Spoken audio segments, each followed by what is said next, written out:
Hello everyone, good morning. তাহলে আর 5টা ক্লাসের মতোই আজকেও আমরা ইউনিভার্সিটি উইটস এতটাই ডিটেলে পড়বো যে তার বাইরে আর কিছু প্রয়োজন আশা করি আমাদের হবে না। তো আমরা জানি যে মিস্ট্রি, মিরাকেল, মরালিটি ইন্টারলিউডের মাধ্যমে ইংল্যান্ডে নাটকের যে গ্রাউন্ড ওয়ার্ক হয়ে গেছে। ওকে, এরপর আসছে রেনেসাঁর প্রভাব, reawaken interest in classical learning, সেনেকার ট্র্যাজেডিগুলো ট্রান্সলেট হয়ে স্কুল, কলেজ, ইউনিভার্সিটিতে অভিনয় হচ্ছে এবং তার সাথে স্ট্রোলিং যে থিয়েটার কোম্পানি তারা সেগুলো পারফর্ম করে ঘুরে বেড়াচ্ছে। একই রকম প্লটাস এবং টিরেন্সের কমেডিগুলো ট্রান্সলেট হচ্ছে, সেগুলো স্কুল, কলেজ, ইউনিভার্সিটির পাশাপাশি স্ট্রলিং যে থিয়েটার কোম্পানি তারা পারফর্ম করে ঘুরে বেড়াচ্ছে। এই 16th সেঞ্চুরিতে ইংল্যান্ডে অনেকগুলো পুয়ার ল আনা হচ্ছে। পুয়ার ল, গরিবদের জন্য আইন। এই সময় ইংল্যান্ডে দেখা যাচ্ছে বেশ কিছু গরিব মানুষজন তারা এখানে ওখানে ঘুরে বেড়াচ্ছে, বাড়িঘর দোন নেই। তার পাশাপাশি অনেকে ভ্যাগাবন্ডস। ওই একই গ্রুপে রাখা হচ্ছে অ্যাক্টার্সদেরকেও, কারণ অ্যাক্টার্সদের মধ্যেও তখনকার দিনে তাদের সেইভাবে সামাজিক স্বীকৃতি ছিল না। তাদের মধ্যে অনেকেই ছিল পিকপকেটস, বাগলার্স, রাফিয়ানস। তো এই পুয়ার পিপল তাদেরকে দুটো গ্রুপে ভাগ করা হচ্ছে, ডিজার্ভিং এবং তোমার আনডিজার্ভিং। যারা ডিজার্ভিং তাদের জন্য রিহেবিলিটেশনের ব্যবস্থা করা হচ্ছে, যারা আনডিজার্ভিং ওদের বেধড়ক ঠেঙানো হচ্ছে, তাদের জন্য কাজকর্মের ব্যবস্থা করা হচ্ছে। একই রকম ভাবে এবার সরকার ভাবতে বসলো এই যে থিয়েটার অ্যাক্টার্সদের নিয়ে কি করা যায়, কারণ স্ট্রলিং কোম্পানি ছিল একদিন যারা বিভিন্ন জায়গায় ঘুরে ঘুরে অভিনয় করছে। যেমন যাত্রা দলগুলো হয় না, যাত্রার তো নিজস্ব জায়গা নেই, যেখানে যেখানে যেমন তারা বায়না পায় সেরকম সেরকম জায়গায় গিয়ে তারা অভিনয় করে। তাহলে থিয়েটার গ্রুপগুলো কিরকম ছিল? কখনো কোথাও কোনো চার্চইয়ার্ড অভিনয় করছে, কখনো কোনো বড় লোকের যে কোর্টইয়ার্ডে কোনো বড় লোকের বাড়ির বারান্দা মানে বাড়ির উঠোনে অভিনয় করছে, কখনো কোর্টইয়ার্ডে অভিনয় করছে, কখনো তোমার ইনার টেম্পেলে গিয়ে অভিনয় করছে, কখনো রাজার কোর্টে গিয়ে অভিনয় করছে। বিভিন্ন জায়গায় তার অভিনয় করে ঘুরে বেড়াতো। আলটিমেটলি এরপরে সরকার ভাবতে বসলো যে এরপরে এদের জন্য থিয়েটার হাউস তৈরি করলে কেমন হয়। প্রস্তাবটির সাথে সাথে লুফে নিলেন জেমস বারবেজ নামের এক ভদ্রলোক। কিন্তু লন্ডন শহরের যারা নাগরিক সমাজ মানে সবসময় হচ্ছে হিপোক্রিটস। তারা নাটক দেখতে যাবে, নাটক উপভোগ করবে, সেসব জায়গাগুলো নাকি মানে this places were thronged with pickpockets as well as prostitutes. তারা সেসব জায়গায় যাবে নিজেরা আনন্দ ফুর্তি করার জন্য, that's quite normal to them. কিন্তু সেই থিয়েটার লন্ডন শহরের মধ্যে অবস্থিত হবে না, না না, এটা কি করে হয়? তাহলে ধরা পড়ে যাবে না যে ও যায় প্রস্টিটিউটদের কাছে। তো এই জন্য ঠিক করা হলো না, লন্ডন শহরের মধ্যে থিয়েটার হাউস তৈরি করতে দেওয়া যাবে না, নাগরিকদের বাধা আছে। কোথায় তৈরি করতে হবে না, সবারবান এলাকায়, শহরতলিতে, সোর্ডিজ এলাকায়।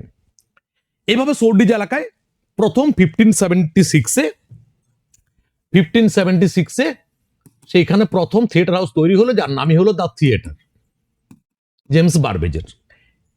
এর পরে পরে এতটাই পপুলার হয়ে গেল দ্য থিয়েটার যে তার পাশাপাশি দ্য কার্টেন থেকে শুরু করে দ্য সোয়ান, দ্য রোজ, অনেকগুলো থিয়েটার হাউস পরপর কিছু বছরের মধ্যে তৈরি হবে।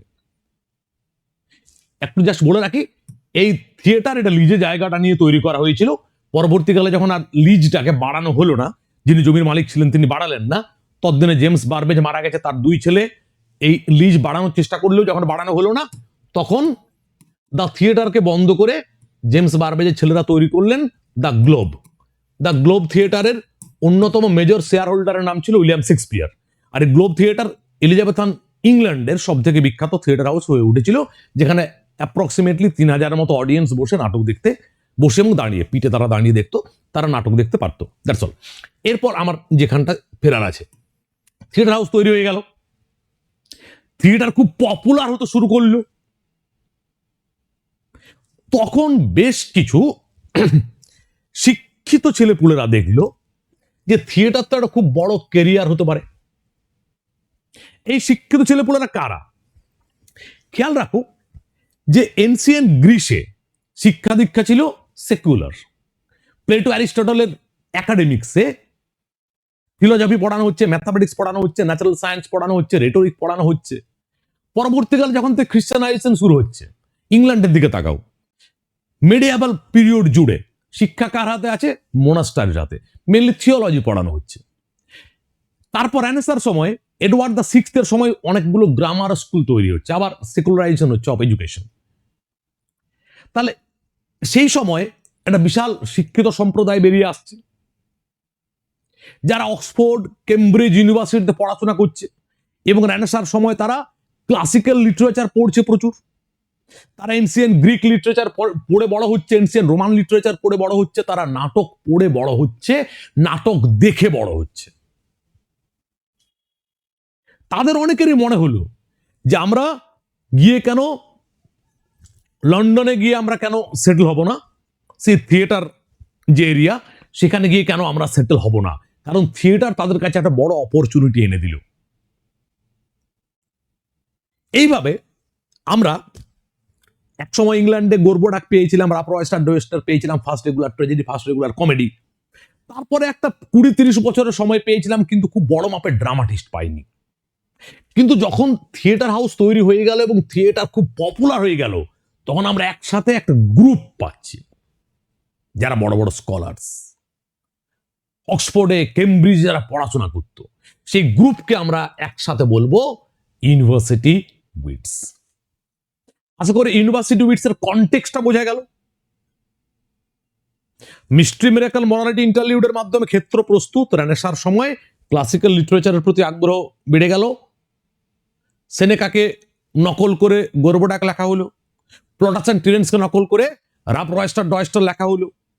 কিন্তু তারপরেও আমরা 20-30 বছর ধরে ওই গ্যাসকয়েনের সাপোজে জোকাসটা এরকম কিছুগুলো নাটক পাচ্ছি, খুব বেশি পাচ্ছি না অ্যাক্টিভিটি। অরিজিনালিটি আমরা তেমন খুঁজে পাচ্ছি না।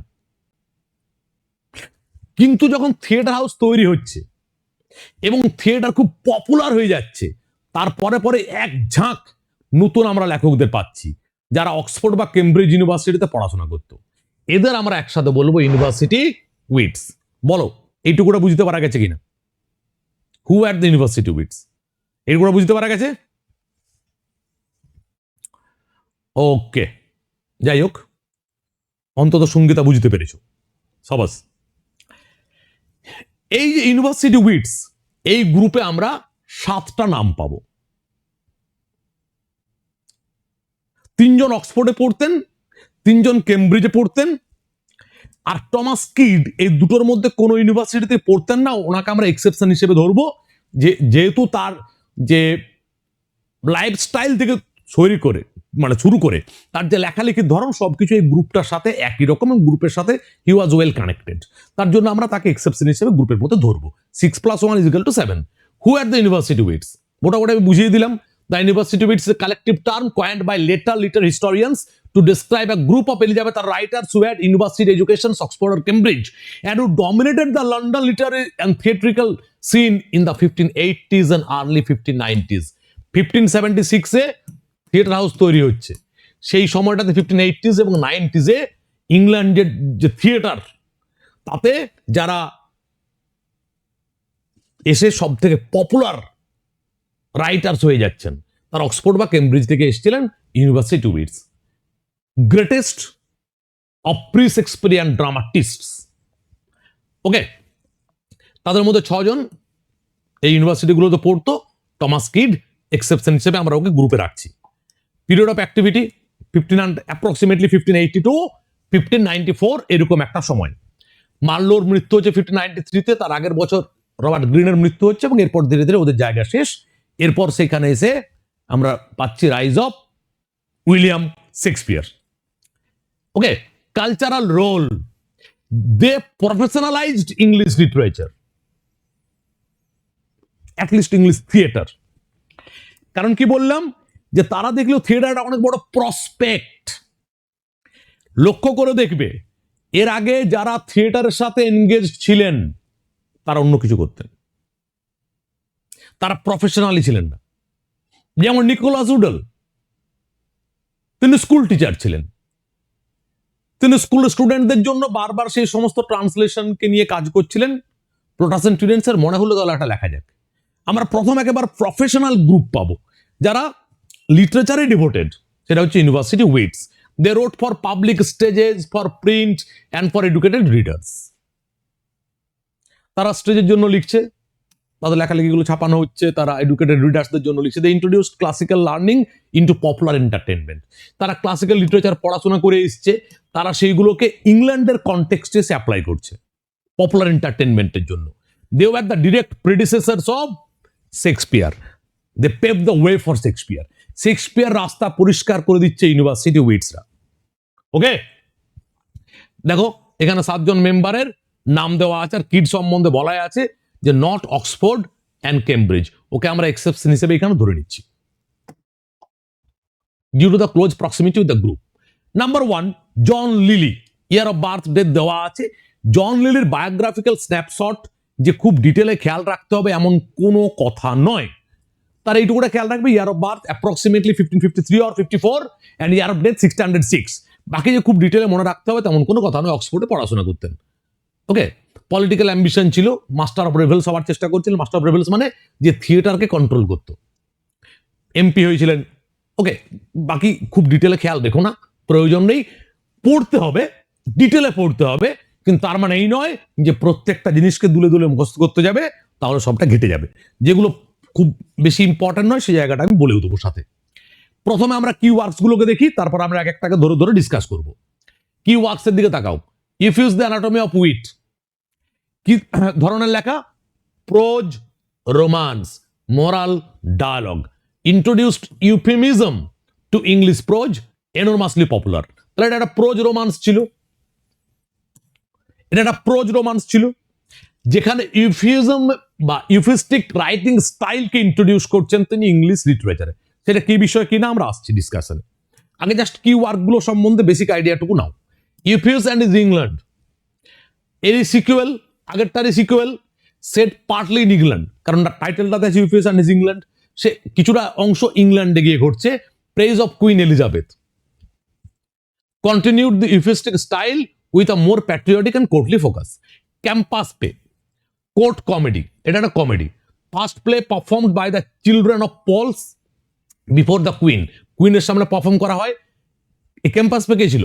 ড্রামাটাইজেস Alexander the Great's love for the painter Apelles model Campaspe. তার আলেকজান্ডার দ্য গ্রেট একজন পেইন্টার, অ্যাপলে তার যে মডেল ক্যাম্পাস পে তার প্রেমে পড়েছিলেন। সেই প্রেমটিকে নিয়ে এই কোর্ট কমেডিটি লেখা। সাফো অ্যান্ড ফাও, এটা একটা কোর্ট কমেডি, কোর্টে পারফর্ম করার জন্য comedy. Allegory of Elizabeth the first, এবং ঘুরিয়ে ফিরিয়ে এলিজাবেথ দ্য ফার্স্টকে সন্তুষ্ট করার একটা ইচ্ছে এই সময় বেশিরভাগ রাইটারের মধ্যে ছিল। এলিজাবেথ দ্য ফার্স্টকে সাফো হিসেবে দেখানো হচ্ছে ওখানে। Presents the queen as superior to love itself. Cupid is defeated by Sappho's virtue. ভাবো তাহলে এলিজাবেথ দ্য ফার্স্ট এমনকি দেবতার থেকেও বড়, মানে ঠিকই আছে। তাও যদি দেবীর অনুগ্রহ পাওয়া যায়। Endymion the man in the moon. এন্ডিমিয়ানের গল্প হয়তো জানো, সে গ্রিক ইউথ, মুন গডেস যার প্রেমে পড়েছিল। Most celebrated court comedy allegory of Elizabeth the First. Moon goddess হিসেবে দেখানো হচ্ছে ওখানে Elizabeth the ফার্স্টকে।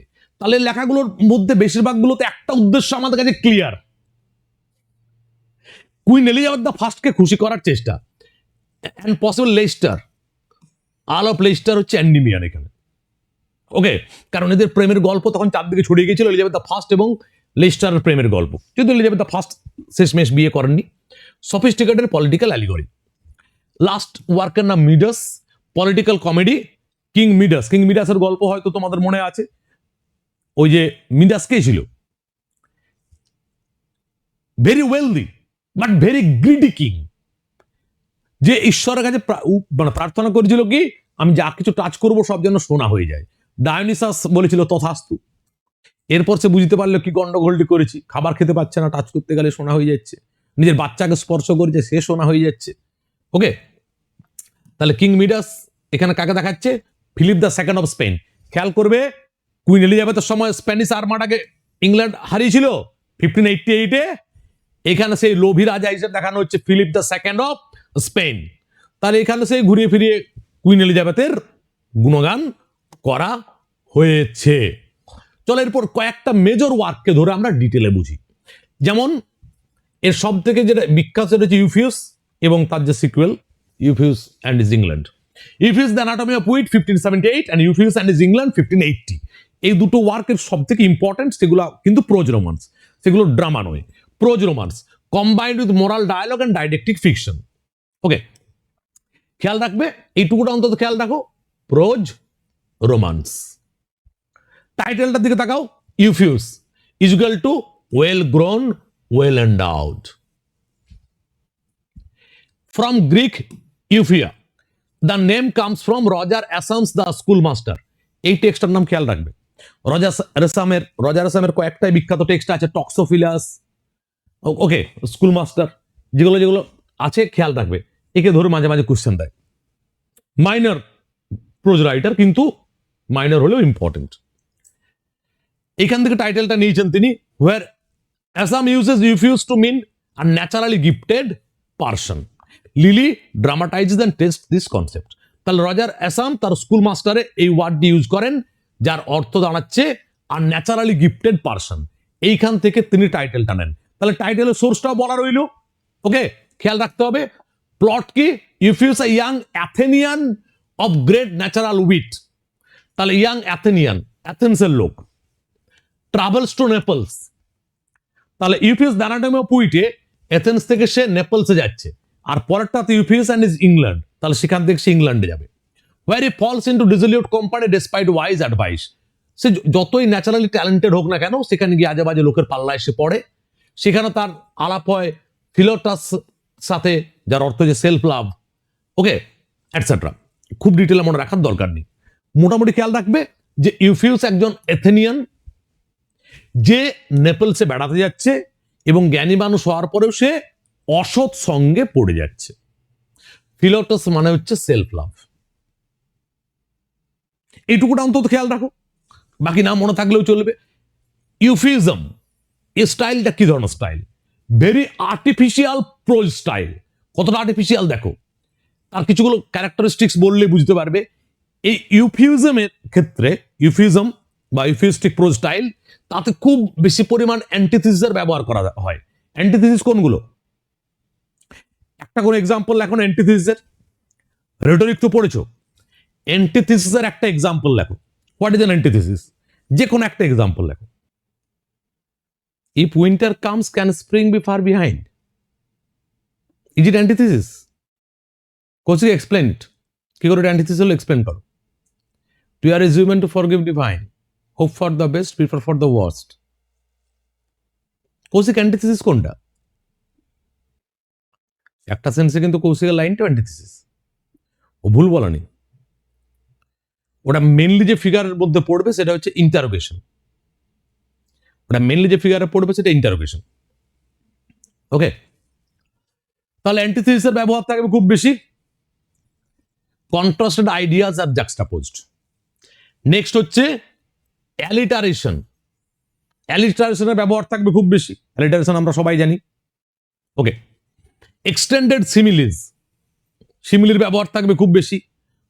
Questions and rhetorical balancing, rhetorical question থাকবে খুব বেশি পরিমাণে। References to classical mythology and pseudo natural history. তাহলে এই সমস্ত ক্যারেক্টারিস্টিক্স গুলো হচ্ছে ইউফিজম নামের যে প্রোজ স্টাইল তার ক্যারেক্টারিস্টিক। তার মানে এক কথায় very artificial prose style. Okay, Endymion the man in the moon. আমরা পরেরটা চলে যাই, যেগুলো কি ওয়ার্ক আমরা সেগুলো ডিসকাস করছি। তাহলে প্রথম পেলাম ইউফিউস দ্য অ্যানাটমি অফ উইট এবং তার ইকুয়াল ইউফিউস অ্যান্ড ইজ ইংল্যান্ড 1578 1580। ইউফিউস কোথাকার লোক আমরা জানলাম, এথেন্সের লোক, যে ফার্স্ট টেক্সটে নেপলস বেড়াতে যাচ্ছে, সেকেন্ড টেক্সটে ইংল্যান্ড যাচ্ছে। Endymion the man in the moon, এটা সোর্স কি? গ্রিক মিথ, যেখানে Endymion a fair young man, যার প্রেমে পড়ছে moon goddess. Performed by the children of Paul's before Queen Elizabeth at court, probably 2 February 1588। অত ডিটেলে মনে রাখার দরকার নেই। কুইন এলিজাবেথের সামনে কোর্টে পারফর্ম করা হয়েছিল। মিথটার দিকে তাকাও। Based on the classical myth of the shepherd Endymion, beloved by the moon goddess Cynthia. তাহলে এটা হচ্ছে মিথ, যেখানে এন্ডিমিয়ান নামের একজন সেফার্ডের প্রেমে পড়ে গেছিল moon goddess Cynthia, who causes him to sleep eternally so he will not age। সেই সিনথিয়া একে ইটারনালি ঘুম পাড়িয়ে দিয়েছিল এন্ডিমিয়ানকে, যাতে এন্ডিমিয়ানের বয়স না বাড়ে, সে যেন একই রকম হ্যান্ডসাম থেকে যায়। Lyly dramatizes this as a court allegory. Lyly সেটাকে নিজের মতন করে চেঞ্জ করেছিল। অ্যালিগরিটা কোথায়? অ্যালিগরিটা কোথায়? অ্যালিগরি মানে কি? অ্যাপারেন্টলি একটা কিছু বলা হবে, ভেতরে অন্য অর্থ থাকবে। এর টেক্সটে সিনথিয়া হচ্ছে Elizabeth the First, the virgin queen associated with the moon. Endymion হচ্ছে possibly Robert Dudley, first Earl of Leicester, Elizabeth's favourite. এই রবার্ট ডাডলি কে ছিল? স্যার ফিলিপ সিডনির মামা। রবার্ট ডাডলি এলিজাবেথের খুব ফেভারিট ছিল। একসময় সবাই ধরে নিয়েছিল যে এদের দুজনের বিয়ে হবে। এ ছিল আর্ল অফ লেস্টার। যাই হোক, পরবর্তীকালে তিনি তো বিয়ে করেননি। তাহলে এই হচ্ছে এন্ডিমিয়ান। টেলাস মানে আর্থ, সেটাকে মেরি কুইন অফ স্কটস। একে মেরি কুইন অফ স্কটস, স্কটল্যান্ডের রানী। যখন এডওয়ার্ড দ্য সিক্সথ ক্ষমতায় আসে, তখন তো তার বয়স মাত্র 9 বছর। তার গার্ডিয়ান কে ছিল? তার মামা, এডওয়ার্ড দ্য সিক্সথের মামা, এডওয়ার্ড সিমর। এবং তখন এই মেরি স্কটল্যান্ডের, সেও বাচ্চা মেয়ে। তো ওই এডওয়ার্ড সিমর চেষ্টা করেছিল এডওয়ার্ড দ্য সিক্সথের সাথে মেরির বিয়ে দিতে। কেন? এখানে ওই যে পলিটিক্স আর রিলিজিয়ন একসাথে হাতে হাত ধরে চলে। ইংল্যান্ড প্রোটেস্ট্যান্ট হচ্ছে, এডওয়ার্ড সিমর প্রোটেস্ট্যান্ট ছিলেন, অন্যদিকে স্কটল্যান্ড ছিল ক্যাথলিক। তাহলে সেই ক্যাথলিক স্কটল্যান্ডকে প্রোটেস্ট্যান্ট বানানোর জন্য, যাই হোক, মেরির সাথে এডওয়ার্ডের বিয়ে দেওয়া সম্ভব হয়নি। যখন এলিজাবেথ ক্ষমতায় আছেন ইংল্যান্ডে, ওইদিকে মেরি ক্ষমতায় আছে, মেরি ক্যাথলিক। এই এলিজাবেথ এবং মেরির বহুদিনের ঝামেলা চলছিল। শেষমেশ যতদিন না এলিজাবেথ তাকে বন্দি করে মৃত্যুদণ্ড দেয়, ততদিন তাদের ঝামেলা চলছিলই। এমনকি ফেয়ারি কুইনেও আমরা দেখতে পাবো, গ্লোরিয়ানা, এলিজাবেথ আর ডুয়েসা যে ভিলেন, সে হচ্ছে মেরি কুইন অফ স্কট। ঠিক আছে, এই ক্যারেক্টারগুলো একটু খেয়াল রাখবে, বাকি নাম মনে থাকলেও চলবে। স্ট্রাকচার 5 অ্যাক্টস, প্রোজ ডায়ালগ, 5টা একটা ভাগ করা আছে, ডায়ালগ গুলো প্রোজে লেখা, আর খানিক সাবপ্লট ডাবপ্লট আছে, সার টপাসের একটা সাবপ্লট আছে। Okay, themes the superiority of ideal pure love over earthly passion. Okay, তাহলে পিওর লাভের কথা বলা হচ্ছে এটসেট্রা। যখন মূল বিষয়টুকু মাথায় রাখো, যেটুকুটা বললাম সেটুকুটা অ্যাটলিস্ট মনে রাখো। চলো আমরা নেক্সট রাইটার দিকে এগিয়ে যাই, জর্জ পিল। এরও বায়োগ্রাফিক্যাল স্ন্যাপশট খুবই ইম্পর্টেন্ট, কিছু নয়, মনে না থাকলেও চলবে। 1556 অ্যাপ্রক্সিমেটলি 1596। আচ্ছা, he died of syphilis in poverty. Syphilis A kind of sexually transmitted disease. তাহলে এটা একটা খেয়াল রাখবে, কোশ্চেন আসতে পারে যে এদের মধ্যে কে সিফিলিসে মারা গেছিলেন।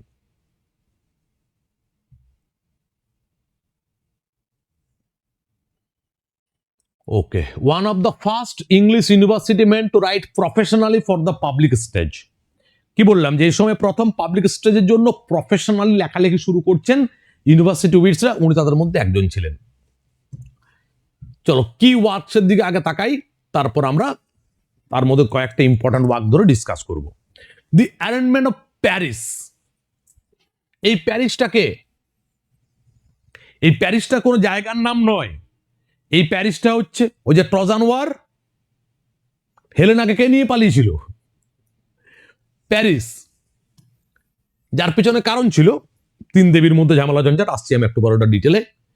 অ্যারেঞ্জমেন্ট ওয়ার্ডটার মানে কি? তুমি কোনো ক্রিমিনাল অ্যাক্ট কিছু একটা করেছো, তার জন্য কোনো কোর্ট অফ ল তোমাকে সামন করেছে।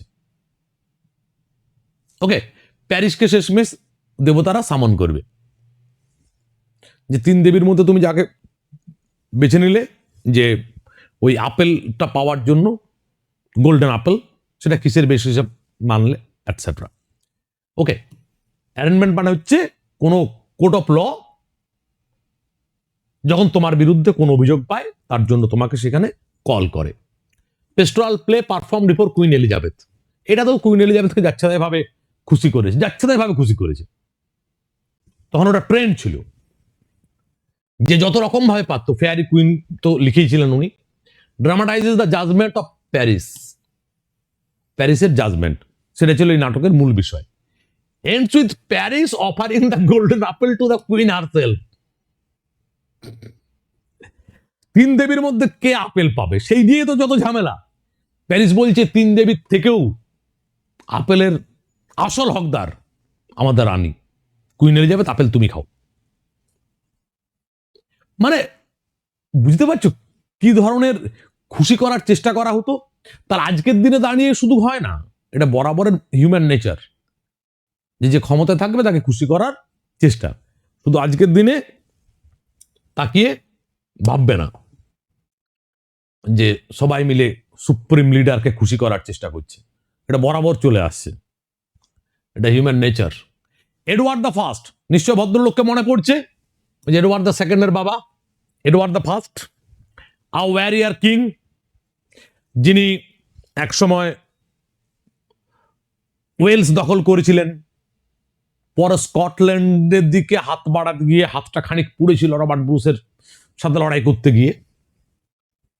ক্রনিক্যাল হিস্ট্রি প্লে, ইংল্যান্ডের হিস্ট্রির উপর বেস করে নাটকটি লেখা।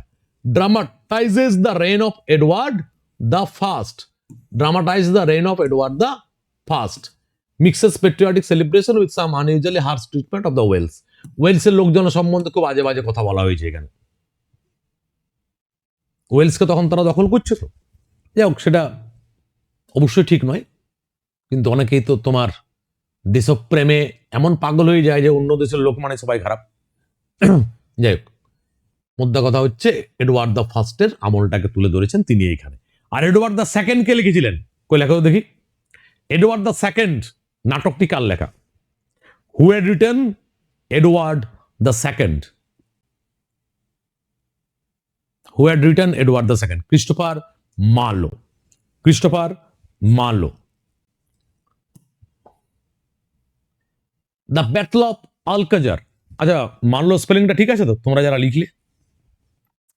The Battle of Alcazar, history play about the Battle of Alcazar Quivir in Morocco. Okay, খুব বেশি খেয়াল রাখার দরকার নেই। The old wife's tale, the old wife's tale, romantic comedy or fairy tale, okay, frames folktale elements within a meta theatrical structure. Meta theatrical এর মানে কি? আমরা এই ওয়ার্ডটা আমাদের পড়তে পড়তে কয়েকবারই পাবো, মেটা থিয়েট্রিক্যাল। থিয়েটারে আমাদের সামনে কিভাবে প্রেজেন্ট করা হয়, অ্যাজ ইফ যিনি অ্যাক্টর তিনি Edward the first, as if যিনি অ্যাক্টর তিনি Edward the second, as if যিনি অ্যাক্টর তিনি ম্যাকবেথ, তিনি লেডি ম্যাকবেথ, মানে যিনি লেডি ম্যাকবেথের চরিত্র অভিনয় করছেন। যদি পুরো অভিনয় জুড়ে ক্যারেক্টারগুলো খুব সচেতন থাকে যে আমি জাস্ট অভিনয় করছি, অডিয়েন্সের কাছেও সচেতনতা পৌঁছে দেয়, ভাই আমি জাস্ট অভিনয় করছি, এটা একটা theatre, don't take it as anything that is real. তাহলে মেটা থিয়েটার মানে যেখানে অ্যাক্টারগুলো এমনভাবে অভিনয় করবে যারা বুঝিয়ে দেবে যে this is nothing but acting. যার আরো অনেকগুলো ক্যারেক্টারিস্টিক্স আছে, যেমন একটা ক্যারেক্টারিস্টিক হচ্ছে প্লে উইদিন দ্য প্লে, যেমন হ্যামলেটে আমরা পাবো দ্য মাউস ট্র্যাপ, যেটা মাঝে অভিনয় করা হচ্ছে। Okay, the love of King David and fair Bethsabe, King David খুব বিখ্যাত বিবলিক্যাল কিং, কিন্তু তিনি একখানা খুব অপরাধ করে ফেলেছিলেন বেথসাবে তার ভালো লেগে যাওয়ার পরে। Biblical drama Peele's most ambitious work, fine lyrical verse, okay, based on Samuel, depicts David's adultery with Bathsheba and its tragic consequences. Okay, চলো এগুলো আমরা তো ডিটেল আলোচনা করবো এবারে। মোটামুটি জিনিসগুলো বোঝা গেছে। The arrangement of Paris, judgment of Paris, প্যারিসের বিচার হচ্ছে। প্যারিসকে ট্রয়ের যুবরাজ প্যারিস, এটা কুইন এলিজাবেথের সামনে অভিনয় করা হয়। তার জন্য তো শেষমেশ গোল্ডেন আপেল কুইন এলিজাবেথকে দিয়ে দেওয়া হচ্ছে, যে সব দেবীদের থেকেও তুমি সেরা দেবী। বুঝতে পারছো তো? Publish 1584 by Henry Mars. Source: classical myth of the judgment of Paris from Homer and Ovid's Heroides. Source গুলোর নাম দেওয়া আছে, এখান থেকে সোর্সটা নেওয়া হচ্ছে। Peele transforms the myth into a courtly entertainment. Okay, পুরো যে ক্লাসটা, পুরো ক্লাসটার পর আমি একটু গ্যারান্টি দিচ্ছি, তোমাদের ইউনিভার্সিটি উইটস থেকে, সেটা বিপিএসসি হোক বা নেট সেট হোক, আশা করি এর বাইরে অন্য কিছু তোমাদের প্রয়োজন হবে না, যদি এত পড়াশোনাটা করো। এবার যদি বলা যায় আমি পড়বো না, তাহলে তো কারো কিছু করার নেই। আশা করি কিছু সমস্যা তোমাদের এর বাইরে থাকবে না। চলো আমরা প্লটটা বুঝি। প্যারিস মাস্ট জাজ which goddess, Juno, Pallas or Venus deserve the golden apple. এই তিন দেবীর মধ্যে বিরাট ঝামেলা হচ্ছে, গোল্ডেন আপেলটা কার কাছে থাকবে। সেই তিনজন মিলে গিয়ে জাজ হিসেবে পৌঁছালো প্যারিসের কাছে, যে প্যারিস তুমি ভোট দাও। এরপর সবাই প্যারিসকে নিজের মতন করে, ভোটের আগে যেটা হয়, এই এখন আমাদের পরিবেশ চলছে না, ভোটের আগে এক একজন এক এক রকমের দাবি দেওয়া কর, আমি এই দেবো, ভোটে জিতলে আমি ওই দেবো, ভোটে জিতলে। তার মধ্যে আমরা দেখি কে সবচেয়ে ভালো মিথ্যে বলতে পারে, আমরা তাকে ভোট দিই। ওকে, যাই হোক, এখানে নিজের নিজের মতন করে ওরা ক্যাম্পেইন করছে, জুনোর মতো ক্যাম্পেইন করছে, আমাকে যদি গোল্ডেন আপেল দাও আমি তোমার জন্য এই করবো। পালাস বলছে এই করবো। ভেনাস বলছে যদি তুমি গোল্ডেন আপেলটা আমাকে দাও, সব থেকে সুন্দরী বলে, সব থেকে ডিজার্ভিং বলে, তাহলে পৃথিবীর সব থেকে সুন্দরী নারী তোমার প্রেমে পড়বে। Man will be man. বাকি সব ভুলে গেল, যে যা বোঝানোর চেষ্টা করেছিল ওকে। ওই সুন্দরী নারী হেলেনা সব থেকে সুন্দরী ছিল তখন। তাহলে ও ভেনাসকে মেনে নিল যে এই গোল্ডেন আপেল ওই ডিজার্ভ করে। তাতে স্বাভাবিকভাবেই বাকি দেবীরা রেগে গেল। এই কারণে না ট্রয়ের যুদ্ধে দেবদেবীরা দুটো ভাগে ভাগ হয়ে গেছিল। কিছুজন ট্রয়ের ফরে ছিল, কিছুজন ট্রয়ের এগেনস্টে ছিল। ঝামেলা তো নিজে পাকিয়ে নিয়েছে সুন্দরী মেয়েকে পাবে বলে। ওকে, এই নিয়ে পুরো ঝামেলাটি ছিল। Diana representing Queen Elizabeth intervenes and presents the apple to Eliza, the queen herself sitting in the audience. এই জায়গাটা বোঝে, জায়গাটা তোমাদের কনফিউশন তৈরি হতে পারে, যে একদিকে এখানে কুইন এলিজাবেথ বলছি, এখানে আরেকবার বলছি এলিজা।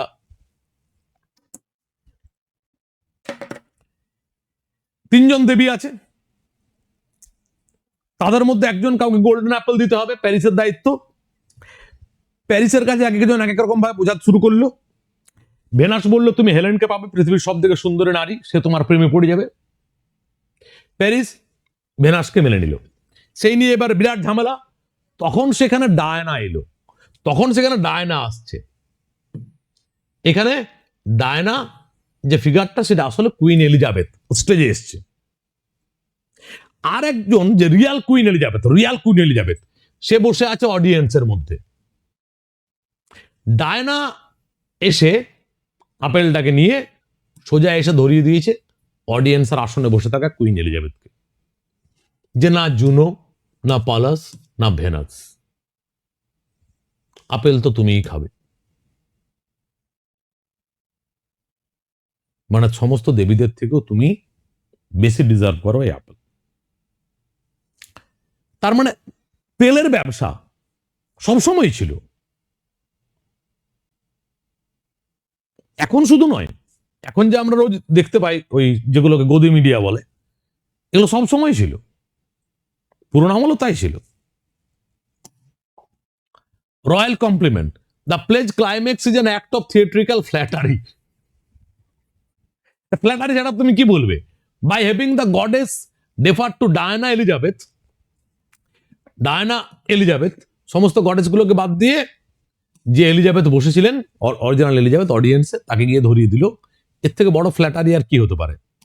ওকে, ঠিক আছে, এইটুকু খেয়াল রাখো। বলো, বুঝতে পারা যাচ্ছে তো? বুঝতে পারছো কিনা?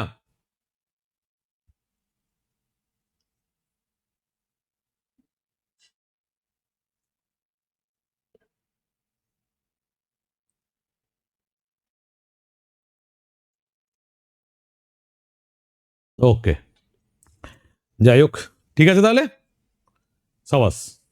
ওকে, ফাইন ফাইন, খুব ভালো কথা, বুঝতে যখন পাচ্ছ। চলো আমরা আরো একটা ওনার ইম্পর্টেন্ট টেক্সটের দিকে তাকাই, যার নাম হচ্ছে কিং ডেভিড অ্যান্ড ফেয়ার বেথসাবে। 1587 নাগাদ লেখা হচ্ছে, 1594 পর্যন্ত, মানে এটা সময় লেগেছিল, মানে রিভাইজ করা হয়েছিল, 1599 পাবলিশ হচ্ছে।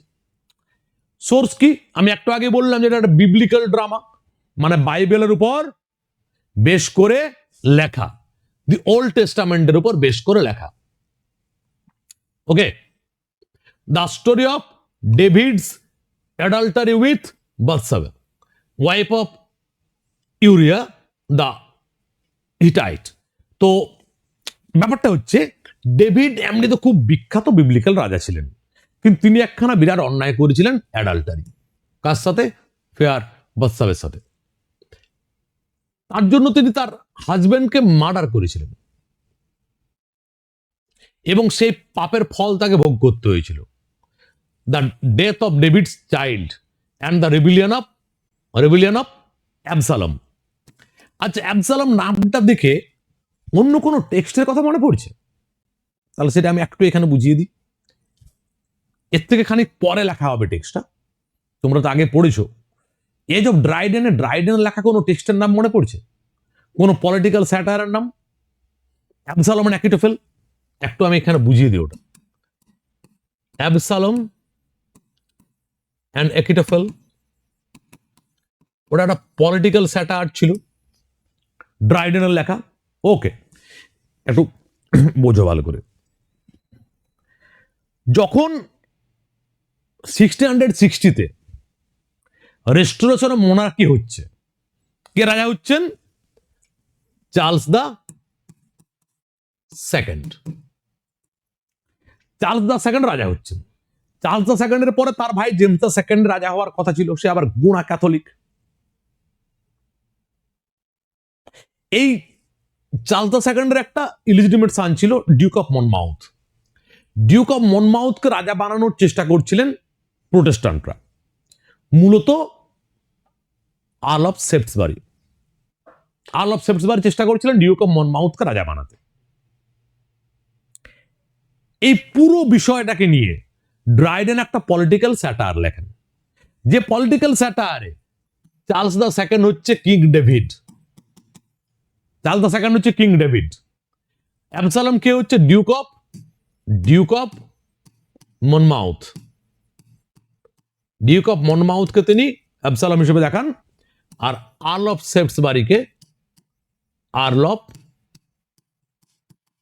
সেপ্টসবারিকে তিনি অ্যাকিটোফেল হিসেবে দেখান। তাহলে এই বিবলিক্যাল ইনসিডেন্টটাকেই তিনি ইউজ করেছিলেন রেস্টোরেশন ইংল্যান্ডে একটা পলিটিক্যাল স্যাটার লেখার জন্য। Clear? Opening, the play opens with the celebrated lyric hot sun cool fire. খেয়াল রাখবে, এই লিরিকটা ইম্পর্টেন্ট, কখনো দিয়ে দিতে পারে। Bathsabe's bathing song, it is one of the finest lyric passages in pre-Shakespearean drama. The sensuous imagery of the song frames the temptation of David. এই sensuous imagery of the song, এটা শোনার পরে king David আর নিজেকে আটকে রাখতে পারেননি। ওকে, এইখানে আমরা কিং ডেভিডের লাইফের বেশ কিছু খারাপ দিকগুলো আমরা দেখতে পাবো। Last, murder, repentance, civil war, the rebellion of Absalom and the accession of wise king Solomon to power. Okay, theme কি? Sin and divine punishment. পাপ করবে আর পাপের ফলাফল ভোগ করতে হবে, এটসেট্রা। রিটেন ইন ব্ল্যাঙ্ক ভার্সে লেখা। তাহলে মোটামুটি বিষয়টা বুঝতে পারা গেছে। এবার বাকি তোমরা আর একটু পড়বে, আর একটু পড়লে পুরোপুরি মাথা গেঁথে যাবে। ওকে, আর যখন তুমি অনেকটা জায়গা পড়বে, ওটা তো মাঝে মাঝে মনে হবে যে কিছু কিছু জিনিস ভুলে যাচ্ছ, কিন্তু ভুলতে তো আমি দেবো না, কারণ এই তো অনেকটা আমাদের পড়া হলো। এলিজাবেথান পিরিয়ড শেষ হলেই আমরা একটা বড় ক্লাসে মক টেস্টের আয়োজন করব। এমনি তোমাদের তো রাত্রেবেলায় যেগুলো চলছে রেগুলার ক্লাস ডেতে তোমাদের যে এক্সামগুলো চলছে সেগুলো তো চলছে। ক্লাসে আমরা যেমন আগেও করেছি এমসিকিউ এক্সাম, যখন এলিজাবেথান পিরিয়ড শেষ হবে তখনই পুরোটা আরো একবার আমরা আলোচনা করব। যখনই অনেকটা এরিয়া হয়ে যাবে তখনই মনে হবে যে আমি পুরোনো দিকগুলো ভুলে যাচ্ছি। আমি ভুলতে দিলে তবে না ভুলবে। এখন যেটা হচ্ছে হোক না, যখনই মক টেস্ট হবে তখনই দেখবে সব মনে আছে। কেন? এমসিকিউ তো এটাই মজা। একবার যদি তোমার আই কন্ট্যাক্ট হয়ে থাকে, তুমি অপশন দেখলেই তুমি বুঝতে পেরে যাবে যে এটাই ছিল। ওগুলো নিয়ে বেশি আদৌ প্রেসার নেবে না, পড়াশোনাটা করো, সব মনে থাকবে। এমসিকিউর এটাই মজা, অপশন দেখলেই মনে পড়ে যাবে। আর ওইরকম যত আমাদের সময় এগোবে তত আমাদের এক্সাম বাড়বে। চলো, the old wife's tale, romantic comedy or fairy tale play with strong meta theatrical elements. তো মেটা থিয়েট্রিক্যাল আমি একটু আগে বোঝালাম। A play within a frame narrative, play within a play. এখানে একটা ফ্রেম ন্যারেটিভ তৈরি করা হচ্ছে। যেমন ধর আমরা যখন ক্যান্টারবেরি টেলস পড়েছিলাম তখন আমি বলেছিলাম না, ওখানে একটা ফ্রেম সিচুয়েশন তৈরি করা হচ্ছে যার মধ্যে অরিজিনাল টেলস গুলো আছে।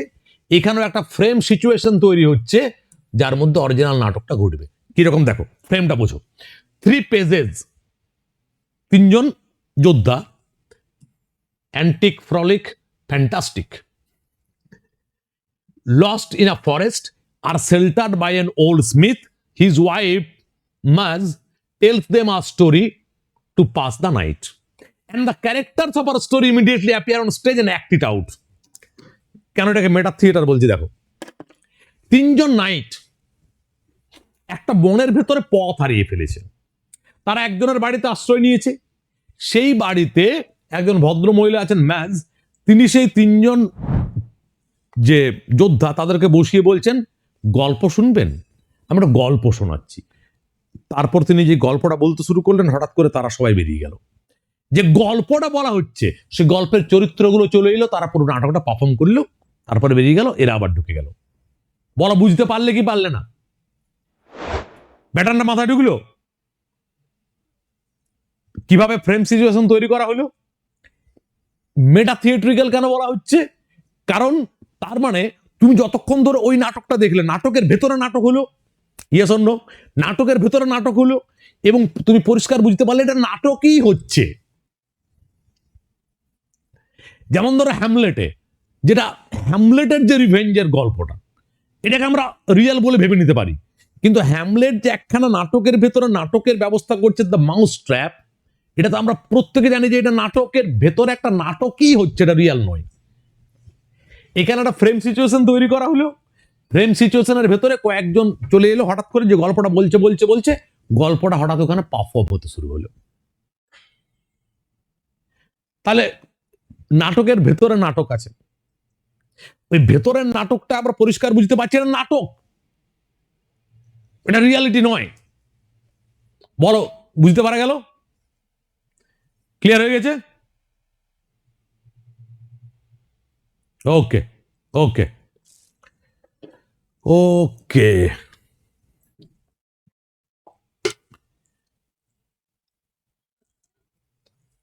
বাকি আর খুব ডিটেলে মনে রাখার প্রয়োজন হবে না, এই জায়গাটা ভালো করে খেয়াল রাখবে। ফ্রেমটা সেলফ অ্যাওয়ারনেস, সেটা ওই কেন এটাকে মেটা থিয়েটার বলা হচ্ছে সেটার উপরে জোর দেওয়া হচ্ছে। বাকি একটু তোমরা দেখে নিও। টমাস লজ বায়োগ্রাফিক্যাল স্ন্যাপশট একই রকম ভাবে আদৌ খুব একটা ইম্পর্টেন্ট বিষয় নয়।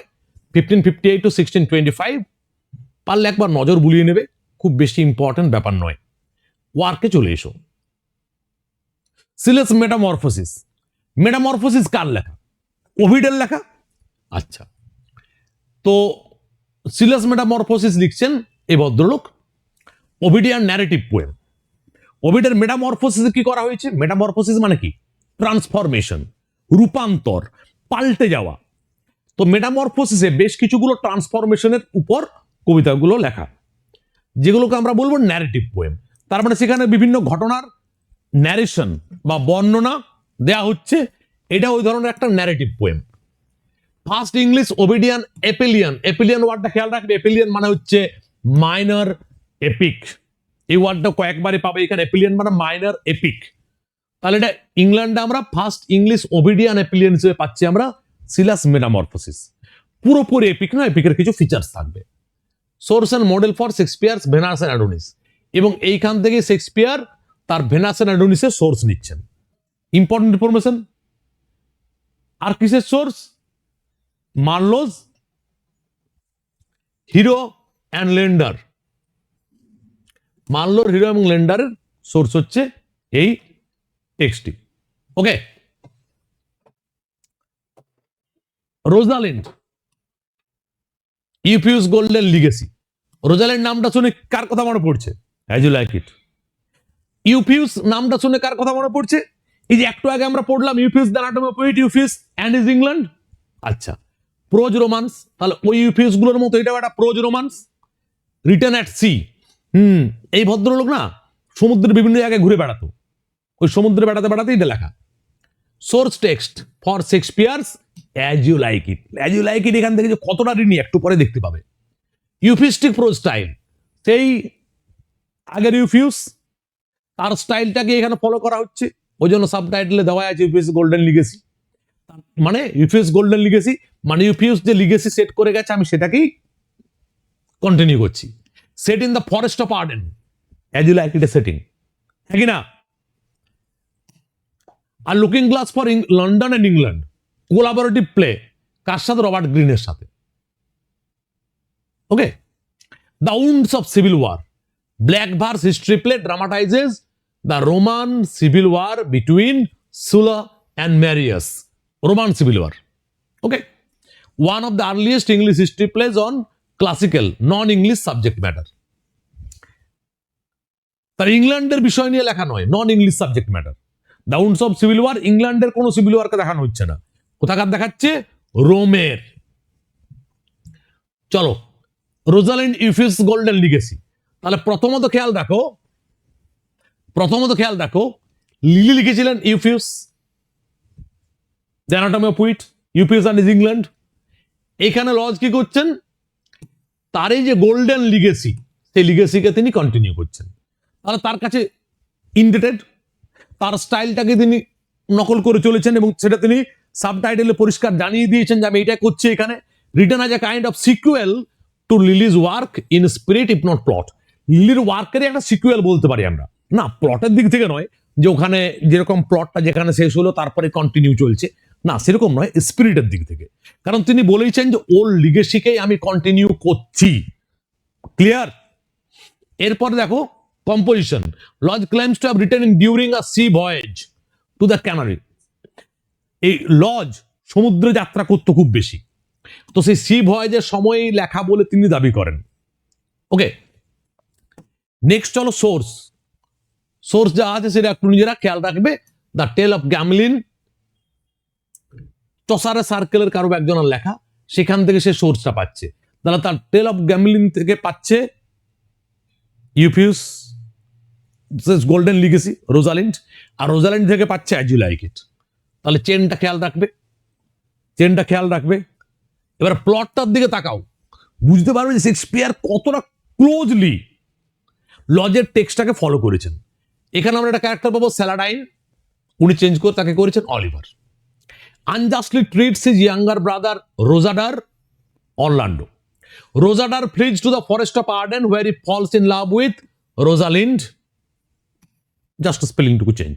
Rosalind, daughter of the banished king Gerismond, ওখানে ব্যানিশড কিং এর বদলে ছিল banished duke senior. Rosalind also banished disguise herself as the shepherd Ganymede, হ্যাঁ গেনিমিডই সেই ছিল। Rosader woos Ganymede not knowing it is Rosalind, এই ঘটনাগুলো ওখানে ঘটেছিল। মিনওয়াইল দ্য সাবপ্লট ইনভলভস এলিয়েনা और সিলিয়া ও ছিল ওখানে। মন্টানাস সিলভিয়াস অ্যানফিবি, এখানে ছিল মন্টানাস অ্যানফিবি, এখানে ছিল সিলভিয়াস অ্যানফিবি। দেখতে পেলে তো কতটা মিল আছে, কতটা ক্লোজলি শেক্সপিয়ার এইখান থেকে তার সোর্স নিয়েছিলেন। এরপরে শেক্সপিয়ার তার সাথে কিছু কিছু জিনিস চেঞ্জও করেন। Shakespeare use Rosalind as the primary source for As you like It. He written the plot outline মোটামুটি একই রাখেন। Most of the character names slightly changed, একটু চেঞ্জ করে, বেশিরভাগ ক্যারেক্টার, অনেকগুলো ক্যারেক্টার তো চেঞ্জও করেন বিশেষভাবে। দ্য ফরেস্ট অফ আর্ডেন ওটাই রেখেছেন তিনি। দ্য ডিসগাইজ প্লট, হ্যাঁ তাও আছে। অ্যান্ড দ্য পেস্টোরাল রোমান্টিক অ্যাটমসফিয়ার তাও আছে। হি অ্যাডেড, কয়েকটা ক্যারেক্টার তিনি অ্যাড করেছেন। মেলানকলি জ্যাক, আমাদের philosopher. টাচস্টোন, a great coat full. André, টাচস্টোন যার সাথে প্রেমে পড়ছে। দ্য রেসলিং ম্যাচ, এটাও শেক্সপিয়ারের কনসেপ্ট। ওকে, লজের যে ইউফিস্টিক প্রোজ স্টাইল, সেটাকে তিনি একটা ভার্স ড্রামাতে চেঞ্জ করে দেন।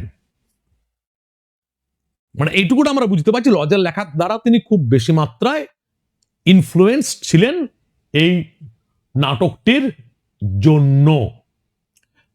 সিলাস মেটামরফোসিস, আমি কি বললাম, এই জ্বরটা হচ্ছে অ্যাপিলিয়ান, একটু আগে বললাম। অ্যাপিলিয়ান গ্রিক ওয়ার্ড, যার মানে লিটল এপিক, মানে এপিকের মতো আর কি। ওভিডের যেমন ন্যারেটিভ পোয়েম, সেরকম একটা ন্যারেটিভ পোয়েম আমরা পাবো, লাভ অ্যান্ড মেটামরফোসিস। সোর্স কি? ওভিডের মেটামরফোসিস, বুক 14। ওভিডের মোট 15খানা গল্প লিখেছিলেন তিনি। The story of Glaucus and Scylla. Glaucus যে a sea god falls in love with the nymph Scylla. Rejected, he seeks the help of Circe. Circe একজন জাদুকরণী ছিলেন। Circe who loves Glaucus turn Scylla into a monster in jealousy. শোনো ভালো করে, ওভিডের গল্পগুলোর নাম হচ্ছে metamorphosis. Metamorphosis মানে হচ্ছে ট্রান্সফরমেশন। আমরা যেখানে দেখতে পাবো মানুষ কখনো পাখি হয়ে যাচ্ছে, কখনো আরো অন্য কিছু হয়ে যাচ্ছে, কখনো কেউ কাউকে কোনো কাউ বানিয়ে দিচ্ছে, হেইফার বানিয়ে দিচ্ছে। এইখানে আমরা ওভিডের মেটামরফোসিসের বুক 14 থেকে দেখবো সোর্সটা নেওয়া হয়েছে, যেখানে গ্লকাস এবং সিলার গল্প বলা হচ্ছে। গ্লকাস হচ্ছে সি গড আর সিলা হচ্ছে একজন নিম। তো সিলা ওকে না বলে দিচ্ছে যে না, আমি রাজি নই। তখন গ্লকাস গিয়ে সার্সের হেল্প চাইছে। সার্সে হচ্ছে একজন এনচেন্ট্রেস। সার্সে আবার গ্লকাসকে ভালোবাসে। তখন সার্সে জেলাস হয়ে যাচ্ছে। জেলাস হয়ে সিলাকে সে কি বানিয়ে দিচ্ছে? A monster. Transformation or metamorphosis. Okay, বাকি তেমন কিছু প্রয়োজন নেই। চলো, রবার্ট গ্রিন বায়োগ্রাফি খুব বেশি ইম্পর্টেন্ট কিছু নয়। এইখানে দু একটা বিষয় important. Dissolute life. Greene became notorious for his bohemian lifestyle. এতটাই বোহেমিয়ান উচ্ছৃঙ্খল জীবনযাপন করতেন, এই জন্য তিনি কুখ্যাত ছিলেন খুব। ধার দেনা করে লোক শোধ করতেন না। ডেড, ডিবোচারি, পাম্পলেট ওয়ার্স, এর ওর সাথে লড়াই হতো মাঝে মাঝেই। পাম্পলেটের লড়াই, এ ওর নামে কিছু আজে বাজে লিখে দিল, ওর নাম বাজে বাজে লিখিল। Public confession his life was as dramatic as his fiction. লেখালেখির মতো তার জীবনটাও ছিল খুব নাটকীয়। প্রলিফিক আউটপুট অনেক বেশি লিখেছিলেন তিনি। অন্যান্য ইউনিভার্সিটি উইটসদের থেকে তার লেখার সংখ্যা ছিল অনেক বেশি। এই লেখাটিকে আমরা অবশ্যই খেয়াল রাখবো।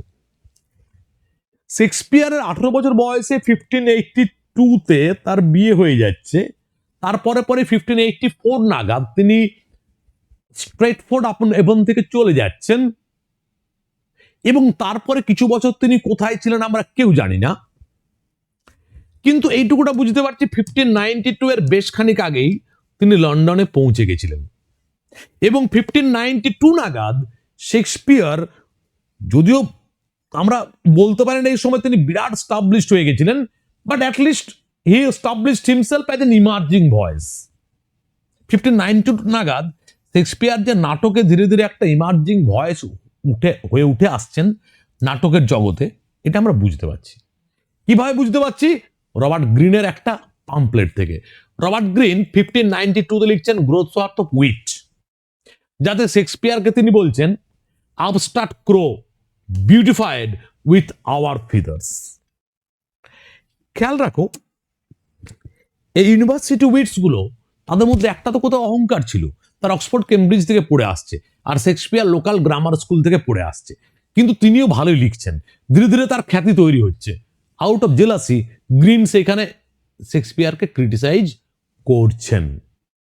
তার মানে 1592 যেতে না যেতে শেক্সপিয়ার সমালোচনার যোগ্য হিসেবে নিজেকে প্রমাণ করে ফেলেছেন। সমালোচনা তো সবার হয় না, সমালোচনার জন্য যোগ্যতা অর্জন করতে হয়।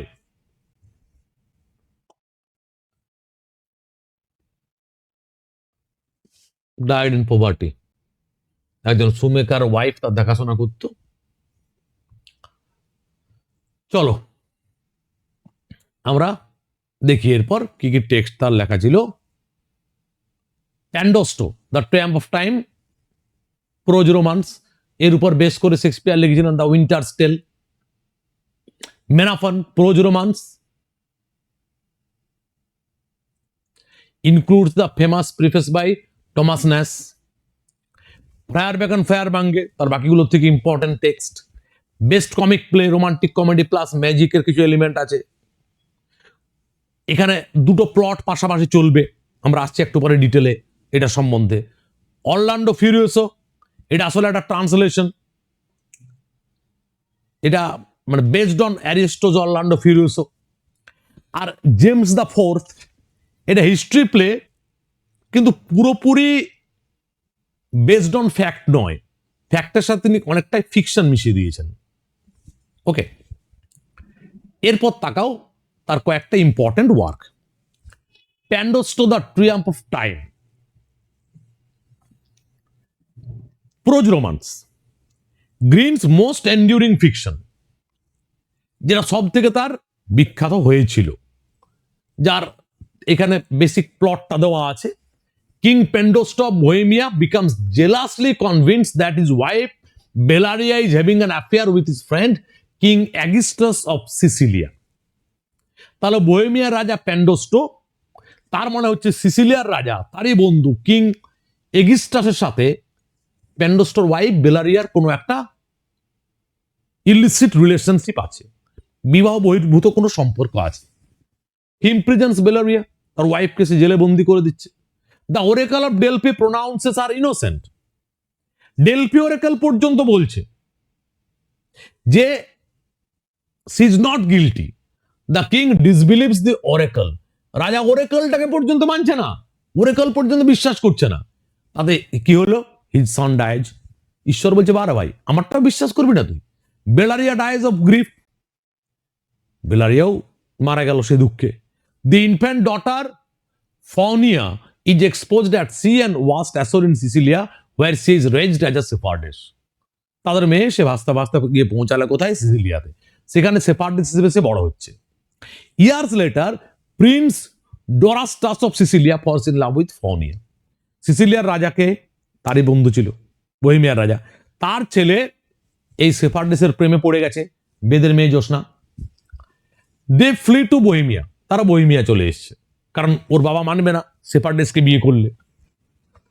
প্যান্ডোস্টো রিকগনাইজ হিজ ডটার, প্যান্ডোস্টো তার মেয়েকে চিনতে পেরেছে। ফনিয়া অ্যান্ড ডোরাস্টাস আর ম্যারিড, তাদের বিয়ে হলো।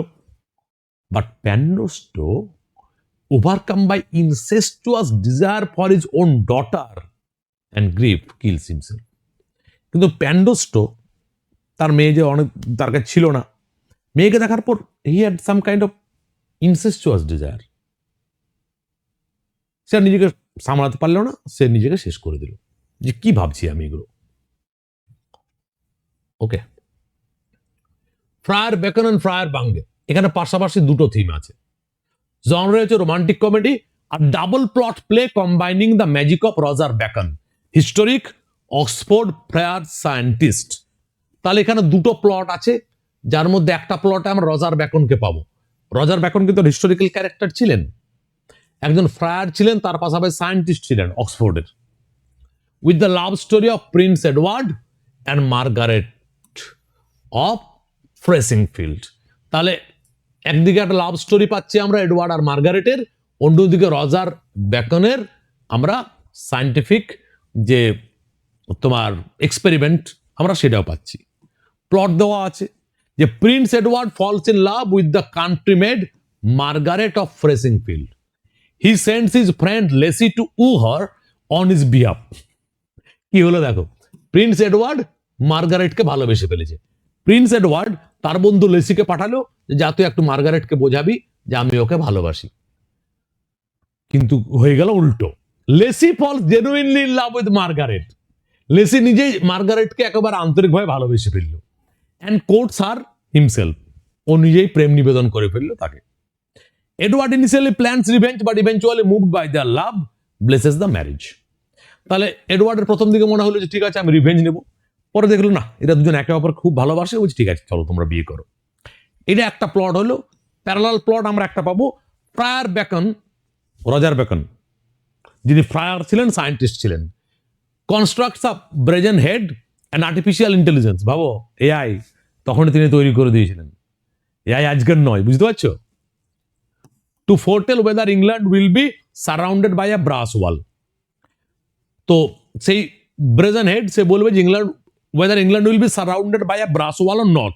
The head speaks 3 times। Head 3টে কথা বলছে, time is, time was, time is past. While Bacon servant sleeps, মানে হ্যাঁ সময় এইটাই সঠিক সময়, কিন্তু ব্যাকনের সার্ভেন্ট ঘুমোচ্ছিল, সময় পেরিয়ে গেল। টাইম ওয়াজ মানে আর নেই, সময় পেরিয়ে গেল। টাইম ইজ পাস্ট, সময় শেষ। Okay, the servant wakes at time is past, the head destroys itself. তাহলে যতক্ষণে সার্ভেন্টের ঘুম ভাঙবে ততক্ষণে সময় পেরিয়ে গেছে, ম্যাজিক প্রজেক্ট ফেল করে যাচ্ছে।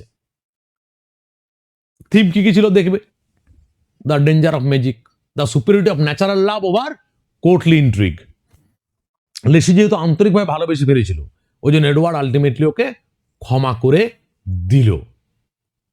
ঠিক আছে, এখানে একটা ছোট্ট ব্রেক নিচ্ছে, তারপর আমরা বাকিটা পড়বো। একটু ক্লাসটা আজকে বড় হবে, কিন্তু আমরা পুরোটা আজকে শেষ করবো ইউনিভার্সিটি গেমস।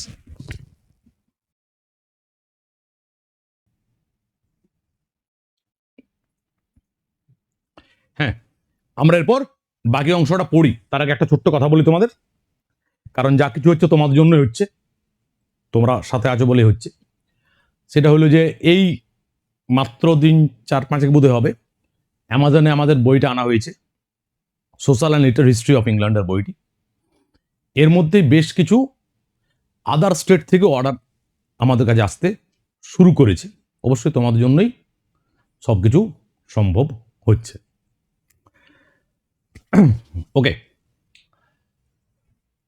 আর তোমাদের মধ্যে যারা অর্ডার দিয়েছিল হয়তো অনেকের কাছে ইতিমধ্যে বইটা পৌঁছে গেছে, বাকিদের কাছেও হয়তো 2-4 দিনের মধ্যে পৌঁছাবে। জানিও কেমন কি লাগছে না লাগছে, কারণ ফিডব্যাক ইজ ভেরি ইম্পর্টেন্ট। তাহলে আমরা বুঝতে পারবো যে আদৌ কাজ আমাদের ঠিকঠাক হচ্ছে কিনা। Thomas Nashe 1561 to approximately 1601।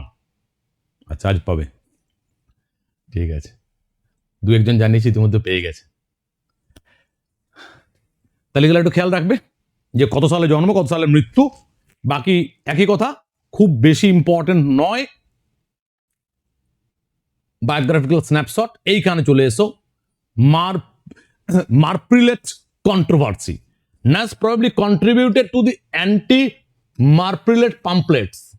এই জায়গাটা একটু বোঝো, এই জায়গাটা একটু খেয়াল রাখতে হবে। Defending the church of England against the puritan Martin Marprelate pamphlets.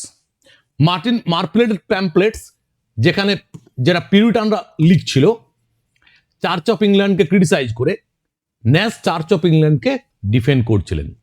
Okay, anti মারপ্রিলেটেড pamphlets লিখে এই ইনফরমেশনটুকুটা খেয়াল রাখবে যে মার্টিন মারপ্রিলেট পিউরিটান কিছু পাম্পলেটস লেখা হয়েছিল যেখানে চার্চ অফ ইংল্যান্ডকে ক্রিটিসাইজ করা হচ্ছিল।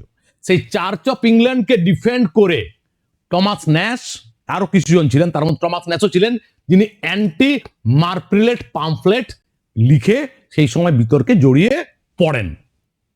ওকে, আর একটা বিখ্যাত কোয়ারেল ছিল তার হার্ভের সাথে, গ্যাব্রিয়েল হার্ভে, পাম্পলেটের লড়াই। এ কিছু পাম্পলেট লিখছে, তার এগেনস্টেও কিছু লিখছে। এটা বেশ কিছুদিন ধরে এই লড়াই চলেছিল দুজনের মধ্যে।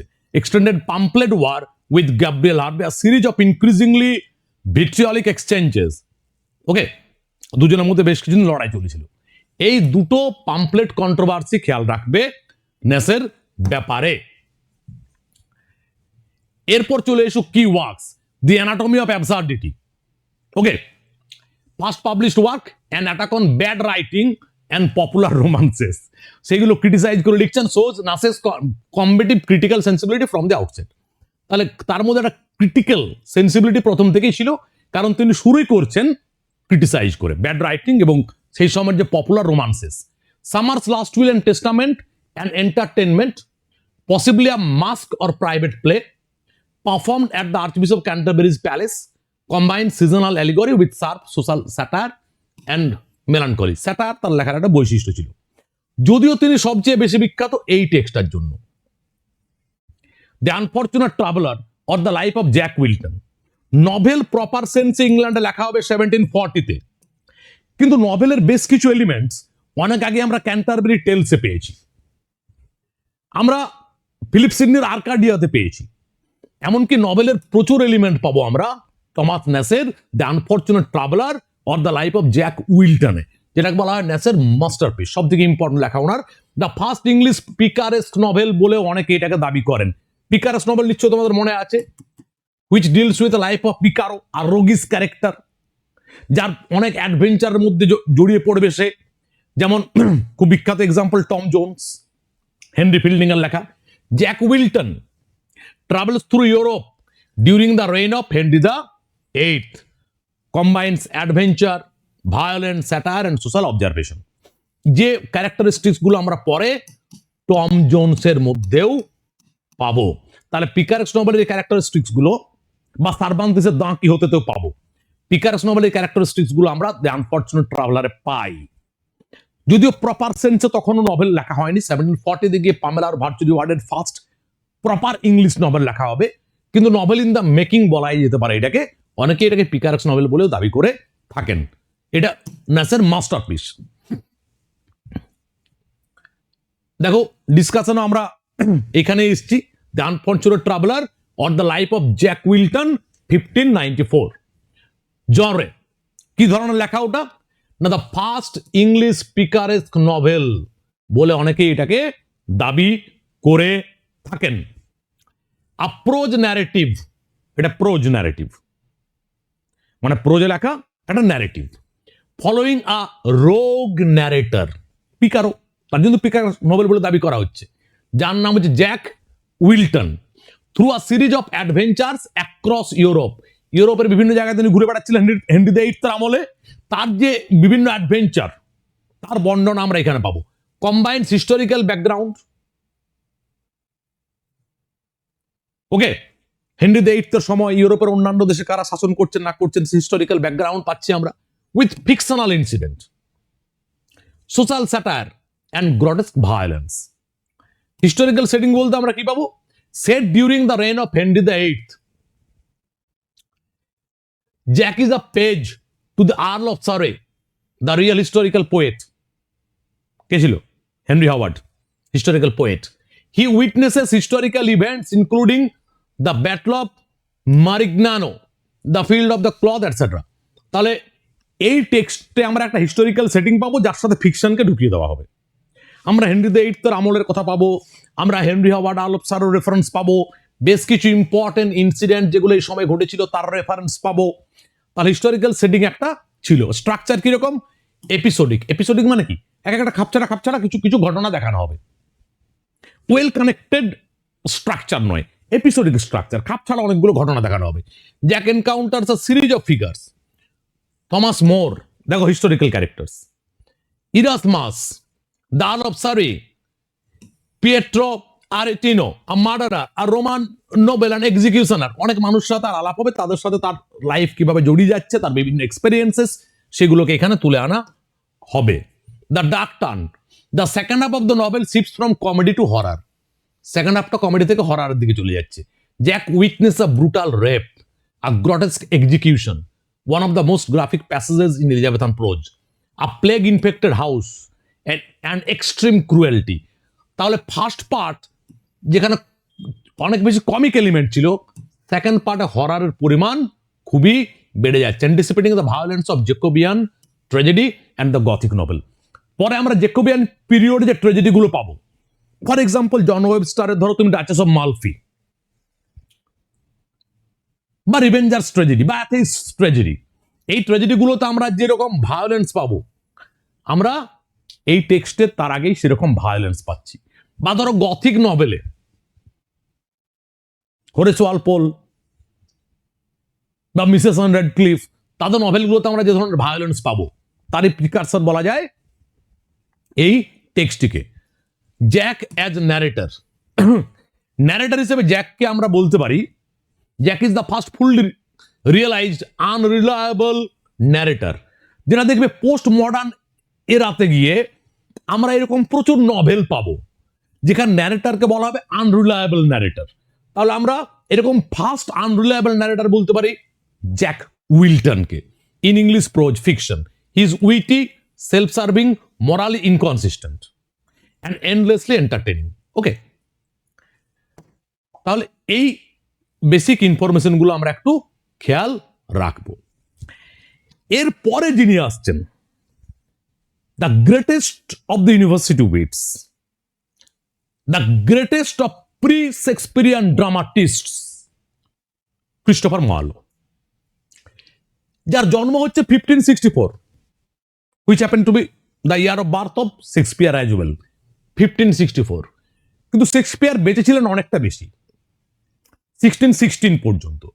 ক্রিস্টোফার মার্লো মারা যাচ্ছেন 1593-তে ইন কোশ্চেনেবল সার্কামস্টেন্সেস। মদ খেয়ে কারোর সাথে ঝামেলা হয় এবং সে ওকে মার্ডার করে ফেলে। যদিও সেটা নিয়ে বিতর্ক আছে, কি কি বিতর্ক সেগুলো হচ্ছে ব্যাপারটা ডিটেল এখানে লেখা আছে, তাও আমি একটু মুখে মুখে আগে বলে দিচ্ছি, তারপর এখান থেকে পড়বো। যে ক্রিস্টোফার মার্লো সম্বন্ধে বলা হয় প্রবাবলি তিনি একজন স্পাই ছিলেন এবং গভর্নমেন্ট ওকে নিজেরাই মেরে ফেলে, প্রবাবলি, সত্যি মিথ্যে নিয়ে আমরা জানি না। তো এইটুকু লাইফের মধ্যে 30 বছরও পুরোপুরি হয়নি, তার মধ্যে উনি কয়েকটা বিখ্যাত নাটক আমাদের দিয়ে গেছেন, তার সাথে কিছু তার সাথে একটা লং পোয়েমও দিয়ে গেছেন। ওকে, এবং যেখান থেকে একটা নিডলেস কন্ট্রোভার্সি তৈরি করা হয় যে শেক্সপিয়ার যতদিন বেঁচে ছিলেন, মার্লো থাকলে কি শেক্সপিয়ারের থেকেও বড় মাপের ড্রামাটিস্ট হতেন? কারণ 1593 পর্যন্ত শেক্সপিয়ার তখনও তার অ্যামেচারশিপ চলছিল, শেক্সপিয়ারের তখনও তার লেখালেখির তিনি সবে একটা মানে লেখালেখির তার ট্রেনই বলতে পারি, যা শিখছেন তিনি, তখনও খুব বিখ্যাত কোনো লেখা ওনার কাছ থেকে পাওয়া যায়নি। তার মধ্যে ক্রিস্টোফার মার্লো এডওয়ার্ড দ্য সেকেন্ডের মতো টেক্সট লিখে দিয়ে গেছেন, ডক্টর ফস্টাসের মতো টেক্সট লিখে দিয়ে গেছেন, জিও অফ মাল্টার মতো টেক্সট লিখে দিয়ে গেছেন। কিন্তু কন্ট্রোভার্সিটাকে আমি নিডলেস কেন বলছি? কারণ আমাদের কাছে যেটা ফ্যাক্ট আছে আমরা সেটাই পড়বো। আমাদের যে ফ্যাক্ট হচ্ছে Shakespeare is the greatest playwright of all time England had produced. Okay, কি হতে পারতো সেটা তো আমরা জানি না। হতেই পারতো যে এরপরে ক্রিস্টোফার মার্লোর বাকি জীবনটা পুরোটা রাইটার্স ব্লক হয়ে যেত, আর কিছু লিখতেই পারতেন না। হতে পারতো যে তিনি ম্যাকবেথের থেকেও ভালো ভালো লেখা লিখতেন, হ্যামলেটের থেকেও ভালো ভালো লেখা লিখতেন। কি হতে পারতো আমরা কি করে জানবো? যেটা হয়েছে আমরা সেটা দেখব। তাহলে জন্ম হচ্ছে কখন? 1564, ক্যান্টারবেরি, কেন্টে। আর মৃত্যু হচ্ছে 1593, ডেফোর্ড, লন্ডন, স্ট্যাবড ইন আ ব্রল, এজেড 29। ঝগড়া ঝামেলা করতে গিয়ে একজন ছুরি মেরে দিল, ও মরে গেল। বারিড এট সেন্ট নিকোলাস চার্চ, ডেফোর্ড। ফ্যামিলি খুব সাধারণ বাড়ির থেকে এসেছিলেন তিনি। ক্যান্টারবেরির একজন শুমেকার ছিলেন তার বাবা, একজন শুমেকার ছিলেন, লোয়ার আর্টিজান ক্লাস থেকে বিলং করতেন তিনি। His rise to Cambridge and the London stage through scholarship is remarkable. এবং ক্রিস্টোফার মার্লো একটা এক্সাম্পল, যেখান থেকে বোঝা যায় ধীরে ধীরে সাধারণ বাড়ির ছেলেপুলেরাও পড়াশোনার সুযোগটা পাচ্ছিল। কারণ একটা শুমেকারের ছেলে, একেবারে লোয়ার ক্লাসে বিলং করতেন, কিন্তু পড়াশোনায় দুর্দান্ত ছিলেন। কিংস স্কুল ক্যান্টারবেরিতে পড়াশোনা করছিলেন, এবং যা পড়াশোনা করছেন স্কলারশিপ নিয়ে, কারণ তার বাবার ক্ষমতা ছিল না। তারপরে তিনি কেমব্রিজে পড়াশোনা করেন। ওকে, এইখান থেকে সন্দেহ আসে যে প্রবাবলি তিনি গভর্নমেন্টের স্পাই ছিলেন। The MA was initially withheld by the university, but the privy council intervened on his behalf, suggesting he had been engaged in government service. তার MA ডিগ্রি আটকে দেওয়া হয়, কিন্তু প্রিভি কাউন্সিল ইন্টারফেয়ার করে তার মাস্টার ডিগ্রি দেওয়ার ব্যবস্থা করেন, এবং সেইখান প্রিভি কাউন্সিল বলেন যে ক্রিস্টোফার মার্লো গভর্নমেন্ট সার্ভিসে এনগেজ আছেন। কি সার্ভিস কিনা পরিষ্কারভাবে বলা হয়নি, probably he was a spy. Government service, কি সার্ভিস? স্ট্রং সার্কামস্টেন্সিয়াল এভিডেন্স, সরাসরি কোথাও বলা হয়নি, কিন্তু এরকম আমরা বেশ কিছু সার্কামস্টেন্সিয়াল এভিডেন্স পাই। The Privy Council's letter in his favour and later revelations suggest Marlowe was employed as a government spy or agent, possibly in Catholic circles in Reims where English Jesuits were trained. ওই ক্যাথলিকদের উপর নজরদারি করার জন্য, কারণ এই সময়টায় Protestant ক্যাথলিকের একটা ঝামেলা চলছে। The exact nature of his service remains debated, যেটা নিয়ে জোরদার বলা যায় না। প্রবাবলি ক্যাথলিকদের উপর নজরদারি করার জন্য তিনি গভর্নমেন্টের একজন স্পাই হিসেবে কাজ করছিলেন। Death, killed on 30th May 1593 at এলিডন বুলস হাউস, একটা এল হাউসে ঝামেলা করতে গিয়ে মারা যান ডেফোর্ডে। Stabbed above the right eye by Ingram Frizer during a dispute allegedly over the reckoning, bill নিয়ে একটা ঝামেলা করতে গিয়ে এই ভদ্রলোকের হাতে তার খুন হয়। ফ্রিজার ওয়াজ সাবসিকুয়েন্টলি পার্ডনড ক্লেমিং সেলফ ডিফেন্স। পরে এই ভদ্রলোককে ক্ষমা করে দেওয়া হয়, বলা হয় যে সেলফ ডিফেন্সে সে হত্যা করেছিল। এবং এইগুলো থেকে আরো সন্দেহ যাবে যে প্রবাবলি গভর্নমেন্টই তাকে হত্যা করেছিল, নিজের স্পাইকে। The suspicious circumstances have generated extensive scholarly debate about possible government involvement, যে প্রবাবলি ইনগ্রাম ফ্রিজার গভর্নমেন্টেরই কোনো স্পাই ছিলেন, যাকে কাজে লাগিয়েছিল মার্লোকে হত্যা করার জন্য গভর্নমেন্ট নিজেই। Probably so. আমাদের কাছে কোনো প্রুফ নেই, এইসবের কোনো কিছু প্রুফ থাকে না। কি ওয়ার্কস, কয়েকটা ইম্পর্টেন্ট ওয়ার্কের নাম আমরা জানবো। Tamburlaine the great part 1 and part 2। এই 1587 থেকে 93 এই সময়ের মধ্যে খুবই বিখ্যাত কয়েকটা নাটক। টেম্বারলেন দ্য গ্রেট পার্ট 1 1587 নাগাদ লেখা হচ্ছে, 1590তে পাবলিশ হচ্ছে। তৈমুরলং, মার্লোস ডিভিও নভেল। মার্লোর টেক্সটগুলোর দিকে যদি তাকাই আমরা, তার নাটকগুলোর দিকে যদি তাকাই আমরা এডওয়ার্ড দ্য সেকেন্ড বাদ দিলে বাকি সব নাটকগুলোতে একটা বেসিক প্যাটার্ন পাবো। A single protagonist centred drama, এবং that single protagonist is led by a single minded pursuit. Edward the সেকেন্ডকে আমি বাদ দিচ্ছি, কারণ এডওয়ার্ড দ্য সেকেন্ড ছাড়াও Queen Isabella, young Mortimer, Piers Gaveston, all this characters are given due importance. বাকি তুমি টেম্বারলেন ধরো, জু অফ মাল্টা ধরো, তুমি যে কোনো টেক্সট ধরো, প্রত্যেক ডক্টর ফস্টাস ধরো, যে কোনো টেক্সট ধরো, প্রত্যেক জায়গায় দেখবে সিঙ্গেল প্রোটাগনিস্ট সেন্টার্ড। একজন মাত্র যে প্রোটাগনিস্ট, তার উপরে ফুল ফোকাস করা হয়েছে, বাকি ক্যারেক্টার গুলোর উপর আদৌ সেই ইম্পর্টেন্স দেওয়া হয়নি। দে আর অল মার্জিনালাইজড, দে আর অল মাইনর ক্যারেক্টার্স। এবং প্রত্যেকটা প্রোটাগনিস্ট একটা না একটা কোনো প্যাশনের পিছনে ছুটছে, এবং প্রত্যেকটাই ট্র্যাজেডি। টেম্বারলেন একজন সেফার্ড ছিলেন, যার একমাত্র উদ্দেশ্য কি? To conquer the world, to have all the power of the world. Jew of Malta, a money lender, তার একমাত্র উদ্দেশ্য কি? To have all the wealth of the world. Doctor Faustus, to have all the knowledge of the world. Edward the second, এখানে ও একই single minded pursuit. Homosexual লাভবার Gaveston. তাহলে একজন shepherd conqueror's rise to supremacy. The first great blank verse tragedy established Marlowe's mighty line, Ben জনসনের বক্তব্য। তাহলে first great blank verse tragedy পাচ্ছি আমরা। Henry Howard blank verse introduce করছেন। এই ব্ল্যাঙ্ক ভার্স পরবর্তীকালে ইংলিশ লিটারেচারে বিরাট বড় ভূমিকা পালন করছে। মার্লো ব্ল্যাঙ্ক ভার্স ইউজ করছেন, শেক্সপিয়ার করছেন, এমনকি জন মিল্টন পর্যন্ত করছেন। টেম্বারলেন দ্য গ্রেট পার্ট 2 1588 লেখা, 1590 পাবলিশ হচ্ছে, sequel to part 1, covers Tamburlaine's campaigns and death, the tyrant's fall from invincibility, introduce mortality as the limit of ambition. তাহলে part 1 আমরা দেখতে পাবো টেম্বারলেন একটার পর একটা যুদ্ধে জয়লাভ করছেন এবং তিনি আরো ক্ষমতাবান হয়ে উঠছেন। পার্ট 2 গিয়ে দেখতে পাবো আলটিমেট রিয়েলিটি ইজ মর্টালিটি। যাকে সিমিংলি ইনভিনসিবল বলে মনে হচ্ছিল সেও আলটিমেটলি মারা যাচ্ছে।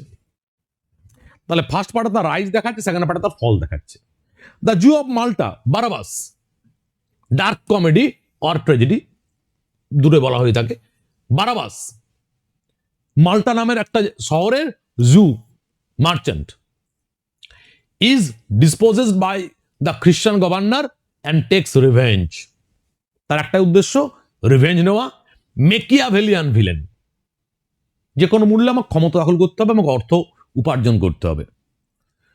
এই টেক্সটে একটা প্রোলগ আছে। প্রোলগটা কে বলছে? Prologue was spoken by the ghost of মেকিয়াভেল।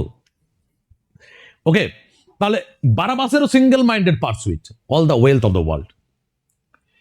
এরপর আমরা যদি তাকাই the troublesome reign and lamentable death of Edward the second, এটা বাকিগুলোর থেকে এই জায়গাটা আলাদা যে অন্যান্য ক্যারেক্টারগুলো, অন্যান্য নাটকগুলো যেখানে একটাই মাত্র ক্যারেক্টারের উপর ফুল ফোকাস করা হয়েছে, এডওয়ার্ড দ্য সেকেন্ড একমাত্র নাটক যেখানে বাকি ক্যারেক্টারগুলোকে ইকুয়ালি ইম্পর্টেন্স দেওয়া হয়েছে।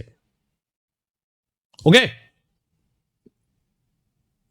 Chronicle history play based on the history of England. The deposition and murder of Edward the second, Marlowe's most psychologically complex play. সব থেকে ওয়েল স্ট্রাকচার্ড নাটক আমরা এটাকে বলতে পারি।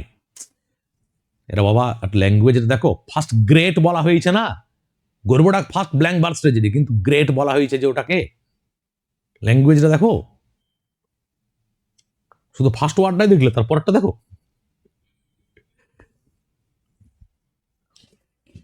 গর্বডাক আজকের দিনে শুধুমাত্র যারা লিটারেচার স্টুডেন্ট তারা খেয়াল রাখতে বাধ্য হয় যে এটা ফার্স্ট ট্র্যাজেডি, কিন্তু it was not a great tragedy. Direct influence on Shakespeare's Richard II. The tragical history of Dr. Faustus. Dr. Faustus মার্লোর সব থেকে ফেমাস প্লে, ফস্ট লিজেন্ডের উপর বেশ করে তৈরি করা, যেখানে একজন স্কলার সমস্ত নলেজ পাওয়ার জন্য 24 বছরের জন্য ডেভিলের সাথে একটা প্যাক্টে সাইন করেছিল এবং তার যে পতন, ডিটেল আসছে আমরা। Dido, Queen of Carthage, early play, possibly co-authored with Nas, based on Virgil's Aeneid, ভার্জিলের যে বিখ্যাত এপিক ইনিড তার উপর বেশ করে। Books 1 to 4, The Tragedy of Dido, abandoned by Aeneas. Okay, hero and lender তার একটা লং পোয়েম, যেটা long narrative poem, এটাকে আমরা বলছি অবিডিয়ান অ্যাপিলিয়ান, মানে minor epic, based on the Greek myth, যেখানে হিরো এবং লেন্ডারের প্রেমের গল্প দেখানো হচ্ছে। The finest erotic narrative poem in English, খেয়াল রাখবে এটাকে বলা হয় finest erotic narrative poem in English, যেখানে আমরা প্রেমের বর্ণনা পাবো। Left unfinished at his death, পরবর্তীকালে জর্জ চ্যাপম্যান এটাকে কমপ্লিট করেন এবং যে জায়গাটা মানলো লিখেছিলেন সেখানে ইরোটিক আপিল অনেক বেশি আছে, যেখানে চ্যাপম্যান লিখছেন সেখানে অনেক বেশি তিনি মরালাইজেশনের দিকে এগিয়ে গেছেন। চলো আমরা টেম্বারলেন দ্য গ্রেটের দিকে তাকাই। ব্ল্যাঙ্ক ভার্সে লেখা, টেম্বারলেন ইন্ট্রোডিউস সাস্টেন ব্ল্যাঙ্ক ভার্স, আমরা এখানে ব্ল্যাঙ্ক ভার্স পাবো। ওকে, আয়াম্বিক পেন্টামিটার লাইন্স, এইটা খেয়াল রাখবে। বেন জনসন এই মার্লোর ব্ল্যাঙ্ক ভার্সকে বলেছিলেন মার্লোজ মাইটি লাইন। মাঝে মাঝে এটা কোশ্চেন আসে, মার্লোজ মাইটি লাইন কে বলেছিলেন, কোন বিষয়টা সম্বন্ধে বলেছিলেন? বেন জনসন বলেছিলেন মার্লোর যে use of blank verse, iambic pentameter lines. Tamburlaine overreacher, তার মানে ইয়ে দিল মাগে মোর, কোনো কিছুতে শান্তি নেই, আমি একটার পর একটা সমস্ত কিছুকে আমি দখল করব, সব দেশ আমি দখল করব। Tamburlaine is the first Marlowe's overreachers. আমি কি বললাম, মার্লোর প্রত্যেকটা ক্যারেক্টার ছিল, তারা স্যাটিসফাইড নয়। টেম্বারলেনের আরো যুদ্ধে জয় করার দরকার, বারাবাসের আরো সম্পত্তি দরকার, ফস্টাসের আরো নলেজ দরকার।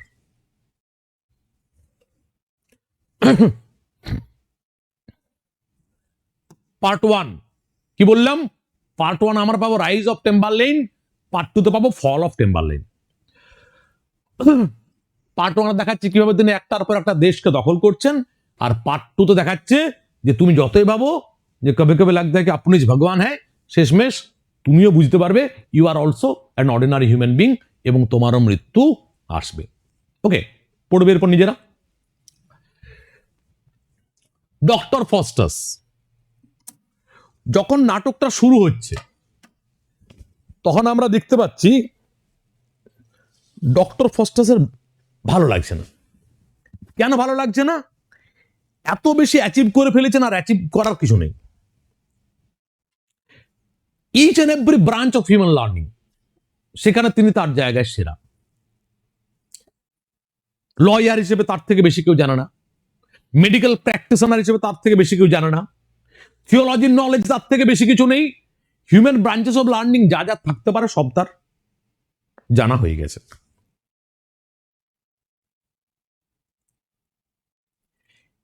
এরপর তিনি ভাবতে বসছেন যে ল নিয়ে আর আমি কি করব। ল হচ্ছে একটা মানি মেকিং মেশিন, আমার টাকা রোজগার করার উদ্দেশ্য নেই। মেডিসিন নিয়ে আমি আর কি পড়াশোনা করব? প্লেগ দেখা দিয়েছিল, ওষুধ তো আমি তৈরি করেছি, আমি তো মানুষকে অমরত্ব দিতে পারবো না, তাহলে ওই নিয়ে আমার আর কিছু পড়ার নেই। থিওলজি নিয়ে আমি কি পড়বো? ওখানে তো একটাই কথা বলা হয়, লোভে পাপ, পাপে মৃত্যু, সবাই লোভী তাহলে সবাই পাপী, সবারই মৃত্যু হবে। এর বাইরে আর কি আছে ওখানে পড়ার? তাহলে আমি কি করি? অন্যজন স্কলার তাকে সাজেশন দিলেন নেক্রোম্যান্সি, কালা জাদু নিয়ে পড়াশোনা করো। যখন তিনি সেটা করতে যাচ্ছেন তখন গুড এঞ্জেল আর ব্যাড এঞ্জেল চলে আসছে। গুড এঞ্জেল বোঝাচ্ছে মানলো, সরি ফস্টাস তুমি ভুল করছো, এটা করো না, সরে যাও। ব্যাড এঞ্জেল বলছে না না না, ইভিল এঞ্জেল, চলো এটাই করো, এটাই করো, এটাই করা উচিত। তারপর তার শয়তানের সাথে একটা, ডেভিলের সাথে একটা চুক্তি হচ্ছে যে সামনের 24 বছর ধরে ম্যাপোস্টোফিলিস শয়তানের একজন অনুচর তার সাথে থাকবে, এবং সে যা জানতে চাইবে সব ওকে জানাবে, সব কিছু ওকে প্রোভাইড করবে। কিন্তু 24 বছর পরে তার সোল কেড়ে নিয়ে যাবে স্যাটান, মানে হি উইল বি ইটারনালি ডুমড। এই 24 বছর ধরে সে যা যা করছে, ইন্টারেস্টিংলি সে কি করতে চেয়েছিল যে আমি আরো জ্ঞান লাভ করব, টু নো দি আননোন। কিন্তু যখন তার হাতে ক্ষমতা চলে আসছে তখন 24 বছর ধরে আসলেও কি করছে? কিছু ফ্রিভোলাস এন্টারটেনমেন্টে নিজেকে ব্যস্ত করে ফেলছে, লোককে জ্বালাতে, লোককে ঝামেলায় ফেলতে। রাজার সভায় গেছে, তার ক্ষমতা নিয়ে একজন নাইট সন্দেহ প্রকাশ করেছে, ডক্টর ফস্টাস তার সিং বের করে দিয়েছে, ওর বিরাট মজা লাগছে। ভ্যাটিকান সিটিতে গিয়ে পোপকে জ্বালাচ্ছে, ওর বিরাট মজা লাগছে। একসময় সে লোনলি ফিল করছে, ম্যাপোস্টোফিলিসকে বলছে পৃথিবীর সব থেকে সুন্দরী নারী হেলেন অফ ট্রয়, তাকে আমার কাছে এনে দাও। তার স্পিরিট কিনে দিচ্ছে ও তার সাথে তার সৌন্দর্য দেখে মুগ্ধ হয়ে যাচ্ছে। আলটিমেটলি ও যে নলেজের পিছনে ছুটছিল, যখনই ওর এতটা ক্ষমতা বেড়ে গেল ও সেগুলো সব ভুলে গেল। শেষমেশ যখন সময় ঘনিয়ে আসছে 24 বছরে, সে বুঝতে পারছে আমি কি বড় ভুল করে ফেলেছি। সে অনুতপ্ত ঈশ্বরের নাম উচ্চারণ করতে যাচ্ছে, সাথে সাথে স্যাটান এসে ওকে ধমকাচ্ছে, একেবারে না, এটা চুক্তির বিরুদ্ধে হয়ে যাচ্ছে। এবং 24 বছর পরে আলটিমেটলি তার সোল সেটা নিয়ে চলে গেল স্যাটান। সোর্স কি? Historia von D Johann Fausten, okay, যেটা ইংলিশে ট্রান্সলেট হয়েছিল কি নামে? The history of the damnable life and deserved death of doctor Faustus 1592-তে। দি ইংলিশ ফার্স্ট বুক, যেটা সংক্ষেপে বলা হয়, যেটা জার্মান একজন স্কলারকে নিয়ে লেখা। ফার্স্ট নেক্রোম্যান্সার, যে কালা জাদু চর্চা করতো, ফার্স্ট তাকে নিয়ে লেখা। এই যে ইংলিশ ট্রান্সলেশন, এইটাই আমাদের ক্রিস্টোফার মার্লোর সোর্স ছিল। সোর্সের নাম খেয়াল রাখবে তোমাদের দায়িত্ব। প্লট কি ছিল, যেটা আমি ইতিমধ্যে বলেই দিলাম, এখানে সে প্লটটাই লেখা আছে যে ফস্টাস যে উইটনবার্গের একজন খুব বড় মাপের একজন স্কলার, সে কিভাবে তোমার ম্যাজিক নিয়ে চর্চা করতে গেল। ম্যাপোস্টোফিলিস তার অ্যাটেন্ডেন্ট, 24 বছরের জন্য লুসিফারের সাথে তার বা স্যাটার্নের সাথে তার চুক্তি হলো, আর 24 বছর পর তার সাথে কি ঘটলো? The Faustian bargain. Faustian bargain মানে ওই 24 বছরের আনন্দ ফুর্তি করার জন্য ইটারনালি ডুমড হয়ে যাওয়া। The selling of the soul, the ultimate act of overreaching, the ultimate sacrifice of eternity for temporary power. Eternally doomed হয়ে গেল টেম্পোরারি 24 বছরের ক্ষমতার জন্য। গুড অ্যান্ড ইভিল এঞ্জেলস পাবো আমরা এখানে। গুড এঞ্জেল তাকে বোঝানোর চেষ্টা করবে তুমি ভুল করছো, ইভিল এঞ্জেলকে উস্কান দেবে যে না ঠিকই আছে। আসলে গুড আর ইভিল এঞ্জেল এটা আসলে কি? এটা আমাদের ভেতরে লড়াইটা চলে। এমনকি যে মুহূর্তে সে স্যাটানের সাথে প্যাক্টে সাইন করছে, ওকে বলা হলো তোমার নিজের রক্ত কেটে সাইন করতে হবে। রক্ত কাটছে, রক্ত সাথে সাথে জমাট বেঁধে যাচ্ছে, কারণ ওকে বাধা দেওয়ার চেষ্টা করছে গড। আবার কাটছে, আবার জমাট বেঁধে যাচ্ছে, এবং ওখানে একটা লেখা উঠছে ফ্লাই ম্যান। এটা করো না, অন্যায়, এটা ভুল কাজ করে ফেলছো, পাপ করে ফেলছো। কিন্তু কোনো কিছুই সে শুনতে রাজি ছিল না। এই জায়গা থেকে মাঝে মাঝে কোশ্চেন আসে, দ্য হেলেন সলিলকি। ওই যে বললাম সেই হেলেনকে আমার কাছে এনে দাও। হেলেনের স্পিরিটকে দেখার পরে অ্যাক্ট 5 সিন 1 তার সেই বিখ্যাত লাইন ফস্টাসের, was this the face that launched 1,000 ships and burnt the topless towers of Ilium. Ilium Troy.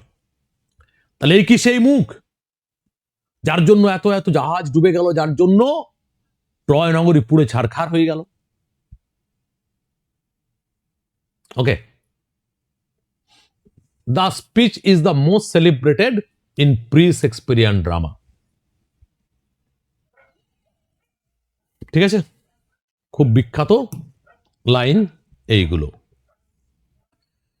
Final সলিলকি এটাও বিখ্যাত, খেয়াল রাখবে। Faustus now hast thou but 1 bare hour to leave.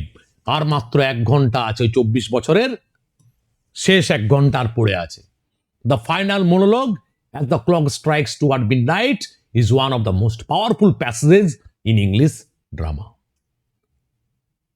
Faustus এখন বুঝতে পারছে সে কি বড় ভুল করে ফেলেছে। ট্র্যাজিক্যাল হিস্ট্রি মানলো সাবটাইটেল, মানলো কি সাবটাইটেল দিয়েছিল টেক্সটটাকে? The tragical history is significant. He frames the play as tragedy in the classical sense. কোন সেন্সে তিনি ট্র্যাজেডি বলছেন ওটাকে? আ গ্রেট ম্যানস ফল। ওকে, যে সেন্সে ক্যান্টারবেরি টেলসে যে মঙ্ক ছিলেন, মঙ্ক কি বলছেন যে ট্র্যাজেডি কি নিয়ে রিল করবে? Fall of a great man. এখানে Faustus was also a great man, the best scholar of his time.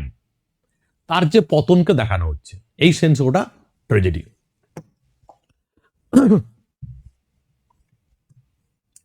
Edward the second, শেক্সপিয়ারের যেমন ইংল্যান্ডের হিস্টোরিক্যাল প্লের সোর্স ছিল, হলিনশেডস ক্রনিকলস এর ক্ষেত্রেও তাই। হলিনশেডস ক্রনিকলস, তার সাথে সাথে তিনি ফেবিয়ানস ক্রনিকল, স্টোজ অ্যানালস এইগুলোকে সোর্স হিসেবে কাজে লাগিয়েছিলেন। এডওয়ার্ড দ্য ফার্স্ট যখন বেঁচে ছিলেন, তিনি তখন দেখেছিলেন যে তার ছেলের রাজ্য শাসনের ব্যাপারে তেমন কোনো আগ্রহ নেই। He is busy in his homosexual love for Gaveston, Piers গ্যাবস্টন।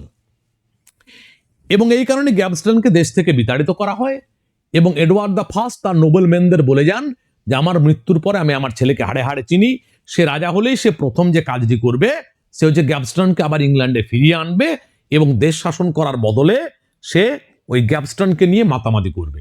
ফলে তোমরা আমাকে কথা দাও যে গ্যাবস্টনকে কোনোভাবে ইংল্যান্ডে ফিরে আসতে দেবে না। তাই হলো। যেই না এডওয়ার্ড দ্য ফার্স্ট মারা গেল, এডওয়ার্ড দ্য সেকেন্ড সাথে সাথে চিঠি পাঠালো, পিয়াতু আব্দ আজা। আর গ্যাবস্টনও সেই চিঠি পেতে পেতে লাফিয়ে লাফিয়ে চলে এলো, জাপনে বুলায়ার হাম চলে আয়। তো এই বিষয়টাকে আদৌ নোবেলম্যানরা ভালো নজরে দেখলেন না। তারা এডওয়ার্ড দ্য সেকেন্ডের বিরুদ্ধে লড়াই শুরু করলেন। প্রথম দিকে সেই লড়াইয়ে, প্রথম যে লড়াই হয় সেই লড়াইয়ে এই নোবেলরা অনেকে হেরে যায়, কিন্তু শেষমেশ আবার লড়াই হয় এবং শেষমেশ তারা জয়লাভ করে এবং এডওয়ার্ড দ্য সেকেন্ডকে বন্দি করা হয়। তার আগে পিয়ার্স ডি গ্যাবস্টনকে হত্যা করা হয়েছে। পিয়ার্স ডি গ্যাবস্টনের পরে এডওয়ার্ড দ্য সেকেন্ড অন্য একজনকে ফেভারিট হিসেবে ধরে নেয়, হিউ স্পেন্সার, তাকে হত্যা করা হয়েছে। শেষমেশ যে রানী ইজাবেলা, যে কুইন ইজাবেলা, যে কিন্তু প্রথম দিকে সৎ ছিল এডওয়ার্ড দ্য সেকেন্ডের প্রতি, কিন্তু গ্যাবস্টন আসার পর থেকে যখন এডওয়ার্ড দ্য সেকেন্ড আর ওকে পাত্তাই দিচ্ছে না, ও বারবার চেষ্টা করে যাচ্ছে এবং কোনো গুরুত্ব দিচ্ছে না ইজাবেলাকে, এডওয়ার্ড দ্য সেকেন্ড ইজাবেলা পরবর্তীকালে ইয়াঙ্গার মর্টিমারের সাথে তার একটা অবৈধ সম্পর্ক তৈরি হয়। তারা দুজনে মিলে চক্রান্ত করে এডওয়ার্ড দ্য সেকেন্ডকে বন্দি অবস্থাতে হত্যা করে দেয়। তারপর ক্ষমতায় আসে এডওয়ার্ড দ্য থার্ড, বাচ্চা ছেলে। ইয়াঙ্গার মর্টিমার ভেবেছিল এডওয়ার্ড দ্য থার্ড রাজা হলেও শুধু বাচ্চা ছেলে, আমি তাকে পুরোপুরি কন্ট্রোল করব। কিন্তু Edward the third Edward the সেকেন্ডের মতো ছিলেন না। তিনি ক্ষমতা আসার পরেই মর্টিমারকে মৃত্যুদণ্ড দেন আর তার মা ইজাবেলাকে বরাবরের জন্য তাকে একটা মোনাস্টারিতে, মানে নানারিতে পাঠিয়ে দেন। ওকে, দ্য ফেভারিট মানে রাজার যে খুব ঘনিষ্ঠ।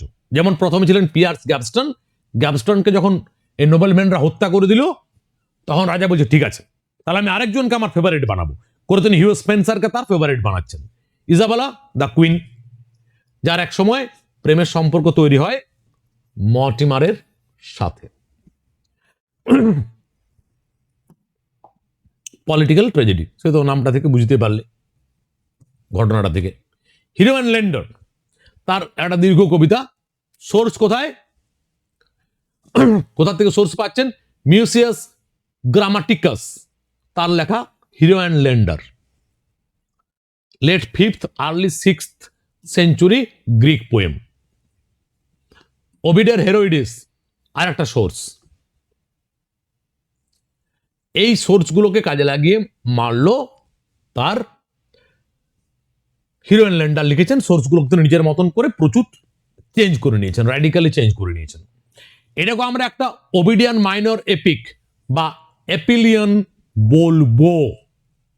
The most celebrated example of the genre in English literature. English লিটারেচারে যত এপিলিয়ন লেখা হয়েছে, ওভিডিয়ান মাইনর এপিক লেখা হয়েছে, যত ইরোটিক লাভ পোয়েম লেখা হয়েছে, সব থেকে সেলিব্রেটেড হচ্ছে Hero and Leander. It takes Lodge's founding form and brings it to perfection. লজও এর আগে এপিলিয়ন লিখেছেন, সেই এপিলিয়নের যে শুরুটা করে দিয়ে গেছেন লজ, সেটাকে পারফেকশনে পৌঁছে দিয়েছেন ক্রিস্টোফার মার্লো। মার্লোজ টেক্সট, মার্লো কিন্তু টেক্সটটা কমপ্লিট করতে পারেননি, আমরা আগে জানলাম। জর্জ চ্যাপম্যান এসে পরে কমপ্লিট করছেন। Marlowe left the poem unfinished at his death, হঠাৎ করে তার মৃত্যুতে কবিতাটি কমপ্লিট হয়নি।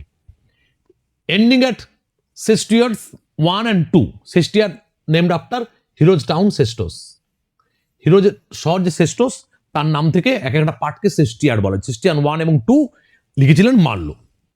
George Chapman completed the poem in sestiads 3 and 4, published with Marlowe's portion in 1598।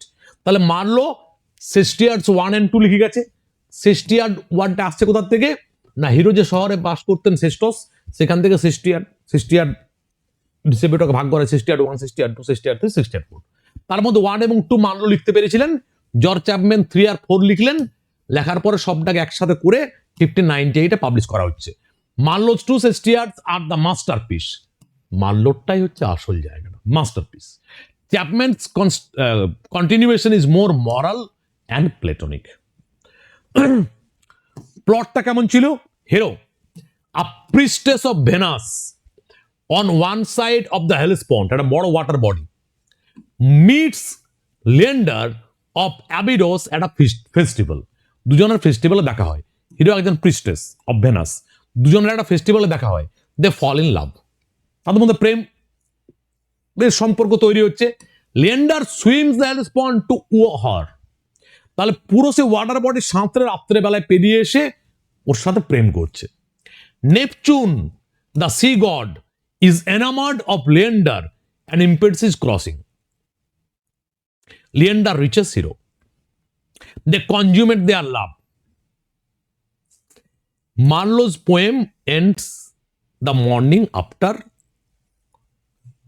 ওকে, তাহলে পরের দিন সকালবেলা এখানে কিন্তু মার্লো লিখেছে। The tragic conclusion Leander drowning, Hero dying of grief is left to Chapman.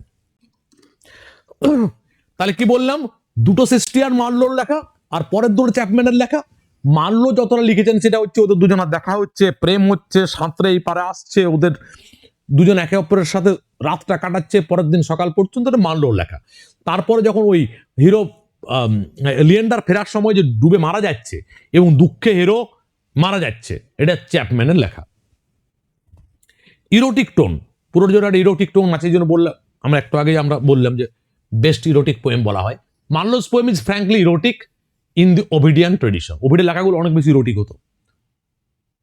ওকে, যাক, তার ডিসক্রিপশন দেওয়া আছে, পড়বে। তাহলে ইরোটিক টোন এটার মধ্যে আছে, অনেকে এটাকে বেস্ট ইরোটিক পোয়েম বলে থাকে। Thomas Kyd, last of all. Thomas কিডকে লাস্টে রেখেছি কারণ উনি স্ট্রিক্ট সেন্সে ইউনিভার্সিটি উইথ নন, কারণ অক্সফোর্ড বা কেমব্রিজে তিনি পড়াশোনা করেননি, তিনি ল নিয়ে পড়েছিলেন। খেয়াল রাখবে 1558, 1594, এগুলো অত ডিটেলে যাওয়ার দরকার নেই। দ্য মার্লো কানেকশন, এটা ইম্পর্টেন্ট। বলা হয় মার্লো যদি সেই সময় মারা না যেত, মার্লো জেলে ঢুকতো, কারণ মার্লোর বেশ কিছু লেখালেখি নিয়ে তখন সংশয় হচ্ছিল যে মার্লো অ্যাথেইস্ট, আর অ্যাথেইজম তখন একটা ক্রাইম ছিল। In 1593, after Marlowe's papers were seized in connection with blasphemous libels, papers containing heretical opinions were found among Kidd's papers. Kidd was arrested, tortured and accused. তাহলে মার্লোর পেপার সমস্ত বাজেয়াপ্ত করার পর দেখা যাচ্ছে বেশ কিছু ব্লেসফেমাস লেখালেখি, বেশ কিছু হেরিটিক্যাল অপিনিয়ন, এবং তার মধ্যে কিডসের কিছু পেপারস পাওয়া যাচ্ছে। কিডকে অ্যারেস্ট করা হচ্ছে এবং কিডের উপর বেশ কিছু টর্চার করা হচ্ছে। He accused Marlowe of having left them there. Kyd বলছে ওগুলো আমার কাগজে নয়, মার্লো ওখানে রেখে গেছে, মার্লো আমার বন্ধু ছিল। মার্লো তো মারা গেছে, নইলেও অ্যারেস্ট হতো। কিড অ্যারেস্ট হলো এবং তার উপর বেশ কিছু টর্চারও করা হলো, যদিও সে বারবার দাবি করেছিল যে আমি ইনোসেন্ট ছিলাম। Final month, Kyd was released but broken in health and reputation. কারণ তখনকার দিনে ব্লেসফেমাস কথাবার্তা বলা, হেরিটিক্যাল কথাবার্তা বলা বা এথেইস্ট হওয়া তখনকার দিনে বিরাট বড় অপরাধ ছিল। তো ভগ্ন হৃদয়ে তিনি বেরিয়ে এলেন এবং তার রেপুটেশন শেষ হয়ে গেল। তার প্যাট্রন পর্যন্ত তাকে ছেড়ে দিল। শেষ জীবনটা তার এক্সট্রিম পোভার্টির মধ্যে কেটেছিল। টমাস কিড, তার সব থেকে বিখ্যাত যে লেখা, তার নাম হচ্ছে the Spanish tragedy. The Spanish tragedy, it's masterpiece and founding text of English revenge tragedy. English revenge ট্র্যাজেডির একটা ফাউন্ডিং টেক্সট আমরা বলতে পারি। Okay, the most popular play on the Elizabethan stage. Elizabethan stage সব থেকে পপুলার ছিল এটা। The model for all subsequent revenge drama including Hamlet. Hamlet থেকে শুরু করে যত রিভেঞ্জ ড্রামা, তার এটাকে আমরা একটা সোর্স বলতে পারি। এখানে তোমাদের মনে হবে গর্বডাক তো রিভেঞ্জ ছিল, গর্বডাক ছিল, কিন্তু গর্বডাক এতটাও পপুলার ছিল না। কর্নেলিয়া, তার আরো একটা নাটক পাবো আমরা, এটা আসলে একটা translation of Robert Garnier's French Senecan tragedy Cornelie, তার একটা ট্রান্সলেশন। আমরা একটা হ্যামলেট নামের একটা লস্ট প্লের কথা পাবো, যেটা প্রবাবলি তার লেখা। হাইপোথেটিক্যাল আর্লিয়ার হ্যামলেট, হাইপোথেটিক্যাল, কারণ লস্ট প্লে তো। That scholars believe Kyd wrote based on contemporary references. Contemporary বেশ কিছু রেফারেন্সের উপর বেশ করে আমাদের মনে হয় যে হ্যামলেট নামের একটা নাটক কিড লিখেছিলেন, যেটা হারিয়ে গেছে। ফলে আমরা এটাকে নিয়ে বেশি জোর দিয়ে কিছু বলতে পারি না। তার আমরা যেটা ডিসকাস করবো সেটা হচ্ছে দ্য স্প্যানিশ ট্র্যাজেডি, 1585 to 92 এর মধ্যে লেখা, আর 92-তে পাবলিশ হচ্ছে। Source Senecan tragedies, specially Thyestes, Medea, Agamemnon. Senecan ট্র্যাজেডিগুলো পড়ে তার মাথায় এরকম একটা ট্র্যাজেডি লেখার পরিকল্পনা এসেছে, মূলত সেনেকার এই ট্র্যাজেডিগুলো। Provide the Senecan revenge model. Senecan revenge ট্র্যাজেডির যা যা প্যাটার্নগুলো থাকে, একটা রিভেঞ্জের ব্যাপার থাকবে, গোস্ট থাকবে, হ্যামলেটে ছিল, খেয়াল করো। The rhetorical set piece speeches, বেশ কিছু মানে রেটোরিক্যাল কথাবার্তা বলা হবে, ভায়োলেন্ট ক্লাইম্যাক্স। হ্যামলেটের শেষে দেখো তুমি প্রচুর হত্যা হচ্ছে। Historical background from the Spanish Portuguese conflict of 1570-80, এরকম একটা হিস্টোরিক্যাল ব্যাকগ্রাউন্ডের কনটেক্সটে লেখা। দ্য স্প্যানিশ সেটিংটা দ্য স্প্যানিশ ট্রেজেডির নামই তো। The Spanish setting was topical given Anglo Spanish tensions culminating to Spanish Armada defeat হচ্ছে 1588। দেখো 1585 এই সময়টা লেখা। সেই সময় ইংল্যান্ডের সাথে স্পেনের একটা কনফ্লিক্ট চলছে, প্রোটেস্ট্যান্ট আর ক্যাথলিকদের, যেটা আলটিমেটলি 1588 স্প্যানিশ আর্মাডার ধ্বংসের মাধ্যমে শেষ হচ্ছে। তাহলে যেহেতু স্পেন সম্বন্ধে তখন মানুষের বিরাট একটা উৎসাহ, স্পেন নিয়ে মানুষ একটা কনসার্ন, ওই সময় তিনি স্প্যানিশ ট্র্যাজেডি লিখছেন। দ্য ফ্রেম কিরকম, আগে ফ্রেমটা বোঝো। The play opens in the underworld. আচ্ছা, নাটক শুরু হচ্ছে আন্ডারওয়ার্ল্ড।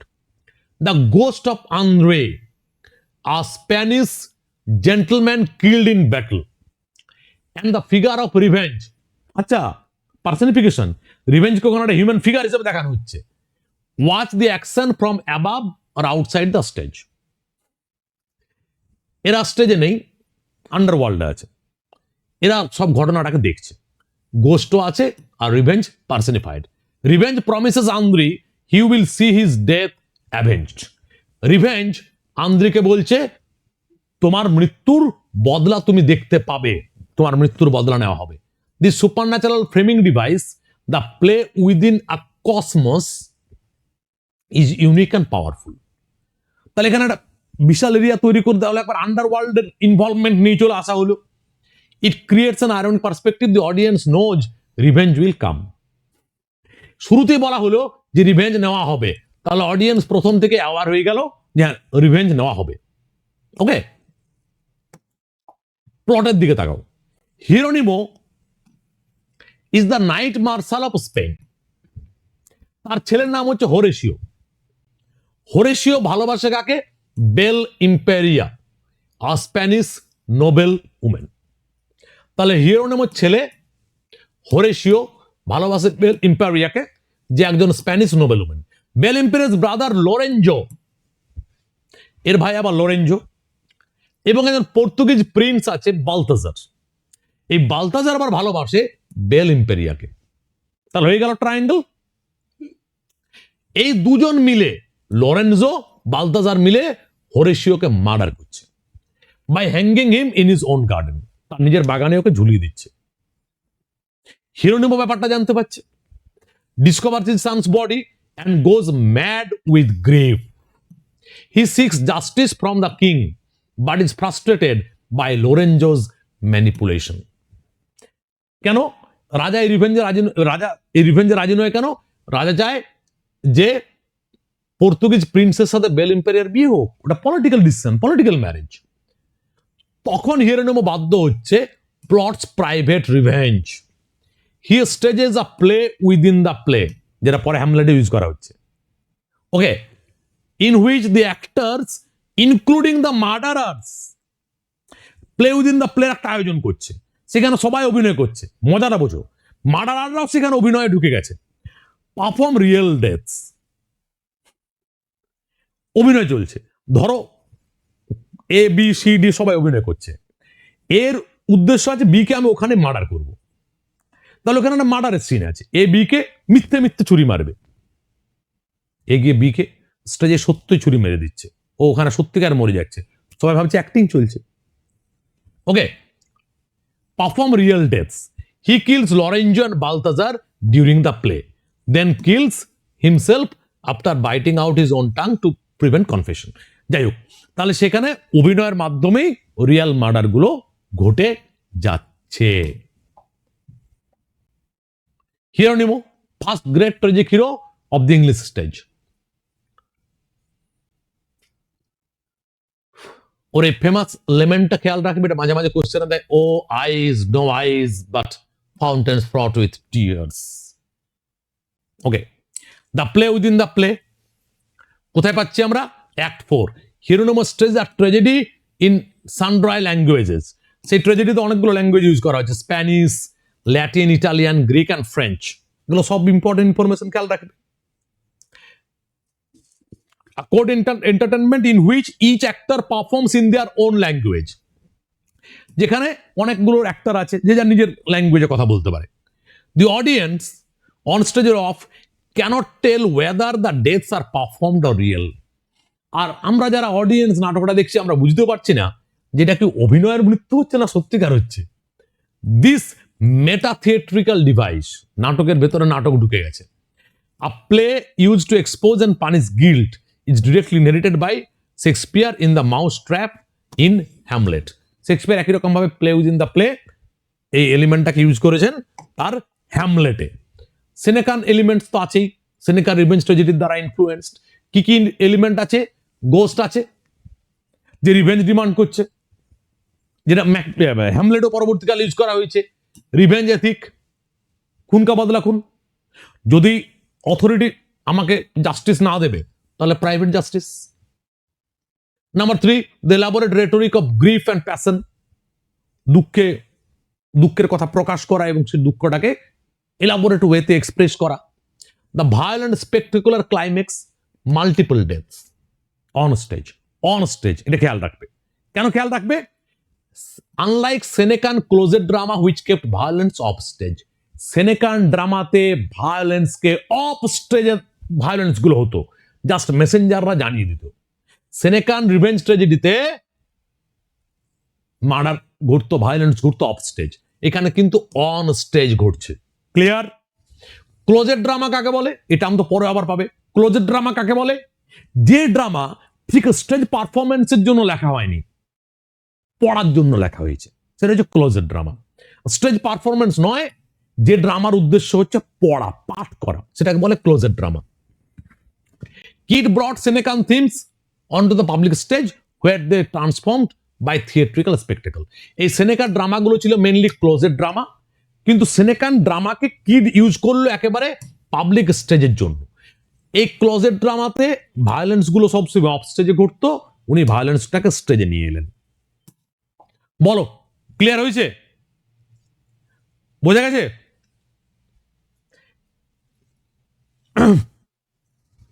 ওকে,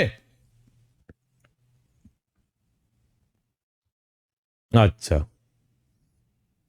ওকে। এরপরে যে চার্টটা আছে সেটা তোমাদের দুর্দান্ত কাজে লাগবে। দেখবে কি চার্ট আছে এরপরে? Comparative overview and thematic connections. এক একজন উইটের নাম, the 7 university wits at a glance, এক নজরে তাকাও। উইট জন লিলি, তার ডেটগুলো দেওয়া আছে, কখন থেকে কখন তার জন্ম মৃত্যু। Primary contribution court comedy, euphuistic prose, female cross dressing plots, Euphues Endymion, তার বিখ্যাত লেখাগুলোর নাম দেওয়া আছে। এরকম ভাবে দেখো পরপর প্রত্যেক জনের একেবারে যারা বেসিক ইনফরমেশন, সেই বেসিক ইনফরমেশনটাকে চার্টে নামিয়ে দেওয়া হয়েছে। এই চার্টটা একেবারে মাথায় গেঁথে রাখবে। এটা আর আমি রিডিং পড়ছি না, রিডিং তোমরা পড়তে পারো, আমরা এগুলো ইতিমধ্যে ডিসকাস করেছি। দেখো তার প্রত্যেকের যত ইনফরমেশন হতে পারে, মানে মোস্ট ইম্পর্টেন্ট ইনফরমেশন, সবটাকে এক জায়গায় নামিয়ে দেওয়া হয়েছে 7 জনেরই। ওকে, এটা তোমরা ভালো করে পড়বে, খেয়াল রাখবে।